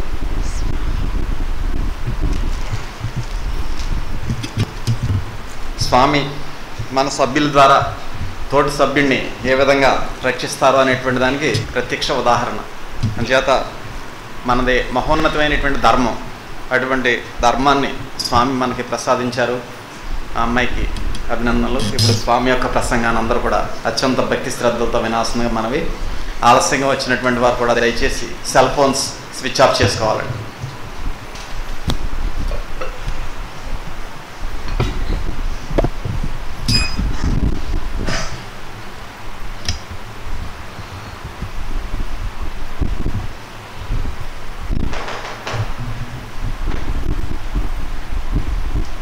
శ్రీ విశ్వ విజ్ఞాన విద్యా ఆధ్యాత్మిక పీఠ సభా సభ్యులకు, సభ్యేతరులకు, పరోక్షంగా ఈ కార్యక్రమాన్ని వీక్షిస్తున్నటువంటి సభ్యులకు నా హృదయపూర్వక మనస్సు వాంఛలు. శ్రీ విశ్వవిజ్ఞాన విద్య ఆధ్యాత్మిక పీఠంలో మన సాధారణంగా మన తోటి సభ్యులు సభ్యతలు ఎవరైనా మనతో పాటు మనం ప్రయాణం చేస్తున్నప్పుడు మన సాధక పథకాలు మాట్లాడుకుంటూ ఆ ప్రయాణంలో మా గురువుగారి దగ్గరికి వెళ్తున్నా, మీరు వస్తారా అని చెప్పేసి మనం సాధారణంగా ప్రశ్నిస్తుంటాం. మాకు ఈ కష్టాలు ఉన్నాయి, ఈ బాధలు ఉన్నాయి, ఈ సమస్యలు ఉన్నాయి, గురువుగారు తీరుస్తారా అని చెప్పి వారు ప్రశ్నించడం, మనం దానికి సమాధానం చెప్పడం, ఈ విధంగా మన ప్రయాణంలో సాగుతున్నటువంటి విషయాలు. ఆ యొక్క ప్రయాణంలో సాగేటువంటి విషయాల్లో మనం లౌకికమైనటువంటి విషయాలు మాట్లాడుకుంటుంటాం, ఆధ్యాత్మికపరమైనటువంటి విషయాలు మాట్లాడుకుంటాం. మన యొక్క సామాజిక విధానంలో మనం ఈ యొక్క సద్గురుమూర్తి యొక్క ఆశీస్సు రూపంలో పొందేటువంటి అనుభవాల గురించి మనం చర్చించుకుంటుంటాం. ఈ విధంగా మనం చేసేటువంటి ఆ ప్రయాణంలో అనేక రకాలైనటువంటి విషయాల గురించి మనం తగ్గించుకుని మనం మాట్లాడుకోవడం జరుగుతుంది. ఎవరైతే సద్గురుమూర్తి యొక్క ఆధ్యాత్మిక తత్వం వైపు దృష్టి పెట్టి మనకు ప్రయాణం సాగిస్తున్నామో ఆ యొక్క ప్రయాణంలో స్వామి యొక్క అభౌతికమైనటువంటి ఆశీర్వాదం మనం పొందినటువంటి తత్వం యొక్క మహోన్నతమైనటువంటి లక్ష్యం చేత మనకు ప్రసాదింపబడుతుంది. తత్వము అన్నప్పుడు తత్వం, అది నీవు, ఏది నీవు అని తను తాను ప్రశ్నించుకోమంటున్నాం. ప్రశ్నించుకున్నప్పుడు మనకు లౌకికవాదంగా ఉండేటువంటి విషయాలు, మన యొక్క సామాజిక పరంగా ఉండేటువంటి విషయాలు, మన సంసార పరంగా ఉండేటువంటి విషయాలు, ఇవన్నీ కూడా మనలో ఉత్పన్నం అవుతుంటాయి. ఆయా విషయాలు చర్చించుకుంటున్నటువంటి సమయంలో నాలో ఒక అభౌతికమైనటువంటి శక్తి ఉంది, ఆ శక్తిని నేను తెలుసుకొని తరించాలి, అది దేనివల్ల సాధ్యంగా ఉంది అనేటువంటి ప్రశ్న ఎప్పుడైతే మనలో ఉత్పన్నం అవుతుందో అప్పుడు తత్వం యొక్క విధానం తెలుసుకోవాలనేటువంటి స్పందన ఏర్పడుతుంది. ఆ స్పందనను అనుసరించి మనం సద్గురువుని ఆశ్రయించినట్లయితే అప్పుడు మనకి తాత్వికమైనటువంటి జ్ఞానాన్ని తెలుసుకోవాలనేటువంటి విషయం మనలో ఏర్పడినప్పుడు వాటితో పాటు మనకు భ్రాంతి, మనకు ఆయన దగ్గరికి వెళ్తే ఏం ఫలం లభిస్తుంది, ఏం ఫలం లభిస్తుంది, ఏ కోరికలు ఫలిస్తాయి, ఏ సమస్యలు తొలగిపోతాయి, ఏది మనం మన యొక్క విషయాలు చక్కబరచుకోవచ్చు, ఏ సమస్యలు పరిష్కరింపబడతాయి అనేటువంటి అనేక రకాలైనటువంటి భ్రాంతులు కూడా మనతో పాటు ప్రయాణం చేస్తుంటాయి. ఒక ప్రక్క భ్రాంతులు, మరొక ప్రక్క తను తాను తెలుసుకోవాలనేటువంటి విధానం, ఈ రెండిటి మధ్య మన యొక్క ప్రయాణం సాగుతూ ఉంటుంది. అంచే మన ప్రార్థనలో జ్ఞానం అజ్ఞానముల మధ్య గ్రామి నన్ను అన్న పానాలకై అంగరార్చు నన్ను అని చెప్పి మనం ప్రార్థన చేసుకుంటూ ఉంటాం. స్వామి యొక్క ప్రార్థనలో లక్ష్యంలో ఉన్నప్పుడు అంటే జ్ఞానము అన్నప్పుడు సద్గురుమూర్తి యొక్క తత్వాన్ని తెలుసుకొని జ్ఞాన స్వరూపిగా పరిణామం చెందాలి అనేటువంటి ఒక భావన. రెండవది భ్రాంతి, మనకు ఉన్నటువంటి తాపత్రయాల వైపు దృష్టి మరల్చి మనకి ఆ రకంగా ప్రయాణం సాగించడానికి ప్రయత్నం చేస్తుంటుంది. ఒక ప్రక్క భ్రాంతి తత్వం, మరొక ప్రక్క జ్ఞానతత్వం, ఈ రెండు కూడా మనలో ఉండి మనం ప్రశ్నిస్తుంటాయి మన యొక్క మనస్సుని. అప్పుడు మనం ఏది ఆశ్రయించాలి, దేన్ని మనం అనుసరించాలి అనేటువంటి విషయ పరిజ్ఞానం మనం ఉన్నట్లయితే మనం ఆధ్యాత్మిక యోగ్యమైనటువంటి జ్ఞానతత్వాన్ని ఆశ్రయించినట్లయితే అప్పుడు మనకి ఆ సద్గురుమూర్తి యొక్క మహోన్నతమైనటువంటి లక్ష్యం మనపై ప్రసరింపబడుతుంది. ఏ విధంగా ప్రసరింపబడుతుంది అన్నప్పుడు తత్వము, అది నీవు అనేటువంటి అర్థాన్ని ఏదైతే ఇస్తుందో అది నీవు ఏదిగా ఉన్నది నీలో అనేటువంటి విషయాన్ని నీవు గ్రహించగలిగేటువంటి స్థాయి నీలో ఉత్పన్నం అయినప్పుడు అది ఆధ్యాత్మిక తాత్విక జ్ఞానానికి మార్గం కాబడుతుంది. అది అటువంటి ఆధ్యాత్మిక తాత్విక జ్ఞానాన్ని మనం పొందగలిగినప్పుడు మనకున్నటువంటి భ్రాంతుల యొక్క విశ్లేషణ తెలుస్తుంది. మనకున్నటువంటి భ్రాంతులు ఏ విధంగా మనగా చేసుకునేటువంటి శక్తి మనకు అవగాహన కాబడుతుంది. అప్పుడు మనకున్నటువంటి ఆ భ్రాంతులు మనం తొలగించుకోవడానికి మనం పొందినటువంటి ఆధ్యాత్మిక యోగిపోయినటువంటి జ్ఞానం చేత అది మనోవికాసం చెంది విశ్లేషించుకోవడం చేత మనకు ఆ భ్రాంతిని మనం తొలగించుకునేటువంటి స్థాయి మనలో ఏర్పడుతుంది. ఆ స్థాయి ఏర్పడినప్పుడు మనలో ఉండేటువంటి ఆ భ్రాంతులు తొలగింపబడినప్పుడు అజ్ఞానం అనేటువంటి విషయం తొలగింపబడుతుంది. అప్పుడు జ్ఞానస్వరూపమైనటువంటి తేజస్సు మనలో ప్రకాశిస్తుంది. ఆ జ్ఞానస్వరూపమైనటువంటి తేజస్సు అది సద్గురుమూర్తి యొక్క తేజస్సుగా మనలో నిరూపణ కాబడుతుంది. ఆ సద్గురుమూర్తి యొక్క తేజస్సుగా నిరూపణ కాబడినటువంటి విషయం ఏదైతే ఉందో అది నేను అనేటువంటి విషయాన్ని మనం తెలియజేస్తుంది. ఆ నేననేటువంటి స్వరూపాన్ని మనం మహామంత్రంలో ఇమిడ్చి మహామంత్రంతో మిళితం చేసి మనం మననం చేసుకోవడం చేత మనకు లక్ష్య సిద్ధి ఏర్పడుతుంది. ఆ లక్ష్య సిద్ధి చేత స్వామి యొక్క అభౌతికమైనటువంటి ఆశీర్వాదం మనపై ప్రసరింపబడుతుంది. ఆ అభౌతికమైనటువంటి ఆశీర్వాద రూపమైనటువంటి శక్తి మనకున్నటువంటి తాపత్రయాలు, కష్టాలు కానీ, బాధలు కానీ, సమస్యలు కానీ, ఇక రకరకాలైనటువంటి విషయాలు ఎన్నో మనలో ఉత్పన్నమైనటువంటి వాటిని అన్నిటినీ కూడా అది తొలగించి మనకు చక్కని ఒక ఉత్కృష్టమైనటువంటి అభౌతికమైనటువంటి శక్తి చేత మనసులో ఒక ఆహ్లాదకరమైనటువంటి ఆనందాన్ని మనకి సృష్టిస్తుంది. ఆ ఆనందం చేత మనకు ఆ భ్రాంతి తొలగింపబడడం చేత ఆ యొక్క ఆనందకరమైనటువంటి వాతావరణం మనలో ఏర్పడినప్పుడు అప్పుడు మనం పొందినటువంటి తాత్విక జ్ఞానం యొక్క అంతిమ ఫలం మనం పొందగలిగాము అనేటువంటి నిర్ణయం మన అనేటువంటి నిర్ణయంతో కూడినటువంటి భావన మనలో ఏర్పడుతుంది. అప్పుడు మన యొక్క భావం మనకి నిరూపణ చేస్తుంది. మన యొక్క మనస్సుకి మనం పొందినటువంటి జ్ఞానము చేత మన యొక్క భావంలో నిరూపణ కాబడడం చేత అది భౌతిక దృష్టికి మనకు తెలియబడడం చేత అనుభవపూర్వకమైనటువంటి స్థితిని ఆ సమయంలో మనం పొందగలుగుతున్నాం. అంచేత భ్రాంతి ఇప్పుడు ఏదో ఒక రూపంలో మనం పరీక్షిస్తూ ఉంటుంది మన యొక్క మనస్సుని, మన యొక్క జ్ఞానాన్ని, మన యొక్క విశ్వాసాన్ని. అంచేత మన యొక్క విశ్వాసం ఏ రూపంగా ఉన్నాం సద్గురుమూర్తి ఎందు అనేటువంటి విధానాన్ని కూడా మన భ్రాంతి మనం పరీక్షిస్తుంది. అంచేత విశ్వాసమే నీ యొక్క దేవుడు అనేటువంటి ఫెయిత్ ఈజ్ యువర్ గాడ్ అనేటువంటి విషయాన్ని మనకి ఒక సామెత ద్వారా తెలియబడుతుంది. అంచేత విశ్వాసం అనేటువంటిది నీ యొక్క భగవంతుడిగా తెలియబడుతున్నాడు. అంచేత ఎంత విశ్వాసం ఎంత బలీయంగా ఉంటుందో ఆ విశ్వాసంలోనే భగవంతుడి యొక్క శక్తి నీపై ప్రసరింపబడి అది మహోన్నతమైనటువంటి ఆశీర్వాదమైనటువంటి శక్తిని మనపై ప్రసరింపజేస్తుంది. అంచేత మన యొక్క విశ్వాసం ఎంత బలహీనంగా ఉంటే అంత బలహీనంగా మనం ఆ యొక్క ఆశీర్వాదాన్ని పొందలేనిటువంటి విధానంగా ఉంటూ మన భ్రాంతి యొక్క స్థితి బలీయంగా ఉంటుంది. ఎప్పుడైతే విశ్వాసం బలహీనపడిందో భ్రాంతి శక్తి బలీయంగా ఉంటుంది. అంచేత భ్రాంతి శక్తి బలహీనపరచాలి అన్నట్లయితే మనకు విశ్వాసం బలీయంగా ఉండాలి. అంటే ఎంత విశ్వాసం ఎంత బలీయంగా ఉంటే మన యొక్క భ్రాంతి శక్తి అంత బలహీనపడుతుంది. కానీ మన యొక్క భ్రాంతి అది బలీయంగా ఉంటూ మన సద్గురుమూర్తి యందు విశ్వాసం బలహీనంగా ఉండడం చేత మనకు అనేక రకాలైనటువంటి ప్రశ్నలు ఏర్పడుతుంటాయి. ఆ ప్రశ్నలు ఎలా ఉంటాయి? ఆ సన్నిధానానికి వెళ్తే మనం ఏం పొందగలుగుతాం, ఫలితం లభిస్తుందా లేదా, దొరుకుతుందా లేదా, జరుగుతుందా లేదా, మనం కాలం వెచ్చిస్తున్నాం, డబ్బులు వెచ్చిస్తున్నాం, ప్రయాణం వెచ్చిస్తున్నాం, ఇవన్నీ మనం పడుతున్నాం, ఇది ఫలితం వస్తుందా లేదా అనేటువంటి అనేక రకాలైనటువంటి భ్రాంతులు. ఆ భ్రాంతులతో పాటు మనం ప్రయాణం చేసి స్వామి సన్నిధానానికి వెళ్దాం అనుకునేసరికి ఏదో ఒక విధమైనటువంటి అవరోధం, ఆటంకం ఏర్పడుతుంది. ఆ ఏర్పడేసరికి మనం ఆ ప్రయాణాన్ని మానుకుంటాం. ఆ యొక్క అవరోధాన్ని అనుసరించి మనం ఆ సమయాన్ని నష్టపోతున్నాం. ఆ విధంగా మనకు విశ్వాసం మరింత బలహీనపడిపోయి భ్రాంతి శక్తి అది మరింత బలీయంగా ఉంటుంది. ఆ సమయంలో భ్రాంతి శక్తి బలీయంగా ఉండి విశ్వాసం బలహీనంగా ఉండడం చేత మనం సద్గురుమూర్తి యొక్క కృప కటాక్ష వీక్షణాలు స్వామి యొక్క అభౌతికమైనటువంటి ఆశీర్వాదం మనం పొందలేకపోతున్నాం. ఈ యొక్క విషయాన్ని మనం గమనించడానికి మనకు జ్ఞానతత్వం అనేటువంటిది కావాలి.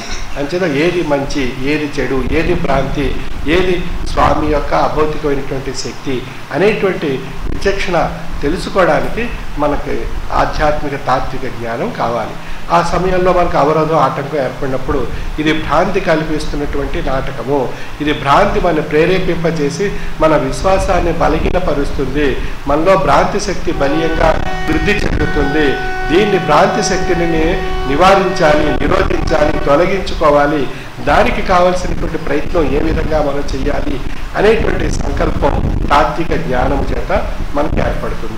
ఆ తాత్విక జ్ఞానం చేత మనం ఏది మంచి, ఏది చెడు, ఏది భ్రాంతి, ఏది గురు మహాశక్తి అనేటువంటి స్వశక్తితో ఆలోచింపచేయగలిగేటువంటి శక్తి ఆ సమయంలో ఏర్పడి మన విశ్వాసాన్ని సడలిపోకుండా ఉండడానికి మనకు స్వామి మనకు ప్రసాదించినటువంటి మహామంత్రాన్ని అనేక మార్లు మననం చేస్తూ మన యొక్క మనస్సుని ఆ యొక్క మహామంత్రం వైపు కేంద్రీకరింపచేసి మనం ఆ యొక్క మహామంత్రమే సద్గురుమూర్తి స్వరూపము, ఆ మహామంత్రమే సద్గురు యొక్క మహోన్నతమైనటువంటి శక్తి, ఆ మహామంత్రమే సద్గురుమూర్తి యొక్క ఆశీర్వాదము, ఆ మహామంత్రమే సద్గురుమూర్తి యొక్క లక్ష్యము అనేటువంటి లక్ష్యంగా మన యొక్క మనసుని కేంద్రీకరింప చేసుకుని మన మనసుని ఆ యొక్క విధానంగా మార్చుకున్నట్లయితే మన యొక్క భావం ఆ యొక్క మహామంత్ర స్వరూపంగా, మన యొక్క లక్ష్యం మహామంత్ర స్వరూపంగా మారినప్పుడు అప్పుడు మహామంత్ర యొక్క యోగికమైనటువంటి శక్తి మన యొక్క శరీరం, మన యొక్క మనస్సుపై ప్రసరింపబడి మన యొక్క మనసుని కట్టడి చేసి భ్రాంతి యొక్క స్వరూపానికి లొంగకుండా, భ్రాంతి మనలో వృద్ధి చెందకుండా భ్రాంతిని బలహీనపరిచి అప్పుడు మనలో ఉన్నటువంటి విశ్వాసాన్ని వృద్ధిపరచడం జరుగుతుంది. విశ్వాసం ఎప్పుడైతే బలీయంగా మారిందో అప్పుడు మనం ఆ స్వామి యొక్క అభౌతికమైనటువంటి ఆశీర్వాదమైనటువంటి శక్తి మనపై ప్రసరింపబడి అప్పుడు మనకు ఉన్నటువంటి ఆ తాపత్రయం, ఆ కష్టం, ఆ బాధ, ఆ ప్రమాదం, ఆ సమస్య ఏదైతే ఉందో అది క్షణాల్లో అది తొలగిపోయి మనకు ఒక గొప్ప అనుభూతిని, మనకు గొప్ప నిదర్శనని మనకు ఆ సమయంలో ప్రసాదిస్తుంది. ఇదంతా కూడా ఎవరైతే వారి యొక్క అనుభవంలో మహామంత్ర రూపంలో వారి యొక్క విశ్వాసంలో లక్ష్యంతో స్వామి యందు సర్వము నీవే స్వామి అని సమర్పించుకుని ప్రయాణం చేస్తారో వారికే ఈ యొక్క మహోన్నతమైనటువంటి అనుభూతి, ఆశీర్వాదం, ఆశీస్సు ఆ సమయంలో ప్రసాదించి వారికి ఉన్నటువంటి ఆ ప్రమాదం నుండి రక్షణ కల్పించి ఆ యొక్క అనుభూతిని వారికి తెలియజేయడం జరుగుతుంది. అంచేత సన్యాసి చేసిన, సామ్రాట్టు చేసిన సర్వము నీవే స్వామి అనేటువంటి భారాన్ని మనం వారిపై వేసి మన యొక్క లక్ష్యాన్ని మనం స్వామి యొక్క లక్ష్యంగా మార్చుకుని మనం ఉన్నట్లయితే అప్పుడు రక్షణ కలిగించేవారు ఆయన. ఆ రక్షణ మనకి ప్రసాద రూపంలో మనం ప్రసాదింపబడుతుంది. ఉదాహరణకు మనం మైత్రి భాషా గురువర్యులు అనేక ఉపన్యాసాల్లో చెప్పేవారు, మనం రైలు ఎక్కేటప్పుడు మన సామాను మనం చేతితో పట్టుకొని ఆ రైలు ఎక్కిన తర్వాత ఆ సామాను మనం ఆ లగేజ్ క్యారియర్లో మనం వేసేసుకుంటాం. కింద మనం ఆ సీట్లో మనం హాయిగా కూర్చుంటాం. కానీ లగేజ్ మనం మోస్తున్నప్పుడు బయట ట్రైన్ ఎక్కక ముందు ఆ లగేజ్ యొక్క బరువు మనకు తెలిసింది. రైలు బండి ఎక్కిన తర్వాత ఆ లగేజ్ మనం ఆ పైన ఉన్నటువంటి ఆ క్యారియర్ పైన మనం వేసేసిన వెంటనే మనకు ఆ లగేజ్ యొక్క బరువు మనకు తెలియదు. మనం హాయిగా కూర్చున్నాం, చుట్టుపక్కల ఉన్నటువంటి అన్నీ మనం ఆ ప్రయాణం చేస్తున్నప్పుడు చూస్తూ ఆనందిస్తూ ఉన్నాం. ఆ బరువు ఎవరు మోస్తున్నారు? అక్కడ మనం ట్రైన్లో ఎక్కినటువంటి ఆ లగేజ్ క్యారియర్లో మనం ఆ బరువు వేసినప్పుడు ఆ బరువు ట్రైన్ మోస్తుంది. మన బరువుని ట్రైన్ మోసుకుని మనం ఒక ప్రాంతం నుండి మరొక ప్రాంతానికి మనం వెళ్తున్నాం. ఆ విధంగా మనం ఈ ఏదైతే మన ముందు బరువు అనేటువంటి భావంతో ఆ లగేజీని మోసామో అప్పుడు ఆ బరువు యొక్క శక్తి మనకు అప్పుడు తెలియబడింది. ఎప్పుడైతే ట్రైన్ ఎక్కిన తర్వాత ఆ బరువును మనం ఆ పక్కన్నటువంటి ఆ క్యారియర్ పైన వేసేయగానే ఆ బరువు గురించి మనం మర్చిపోతున్నాం. అలాగే మనం స్వామి యొక్క లక్ష్యం వైపు మన యొక్క దృష్టి పెట్టి మనం ఆ బరువును ఆ యొక్క మహామంత్ర రూపంలో స్వామి యొక్క లక్ష్యంగా మార్చుకుని మనం సమర్పించినట్లయితే అప్పుడు మనకి ఆ బరువు అనేటువంటిది తెలియదు. మన యొక్క మనసు లక్ష్యంగా స్వామి యందు ఉండడం చేత సన్యాసి ఏం చేసినా, మంచి చేసినా, చెడు చేసినా నీవే స్వామి అని పూర్తి విశ్వాసం ఎప్పుడైతే ఎవరైతే ఆ సమయంలో ప్రకటింప చేసుకుని మనసులో తాను స్వానుభవంలో గ్రహించి తాను యొక్క లక్ష్యాన్ని, విశ్వాసాన్ని అంత బలీయమైనటువంటి శక్తిగా మార్చుకుంటారో వారికి అప్పుడు ఆ సమయంలో ఆ అనుభూతి ఆ సమయంలో తెలియబడుతుంది. ఆ సమయంలోనే భ్రాంతి మనకు ప్రశ్నిస్తుంది, మనం నమ్మిన మంత్రం రక్షిస్తుందా, మనం ఆశ్రయించినటువంటి గురువు మనం రక్షిస్తారా అనేటువంటి అనేక ఆ ప్రశ్నలన్నీ మనకు ఉత్పన్నమై మనకు మనసుని బలహీనపరుచుంది.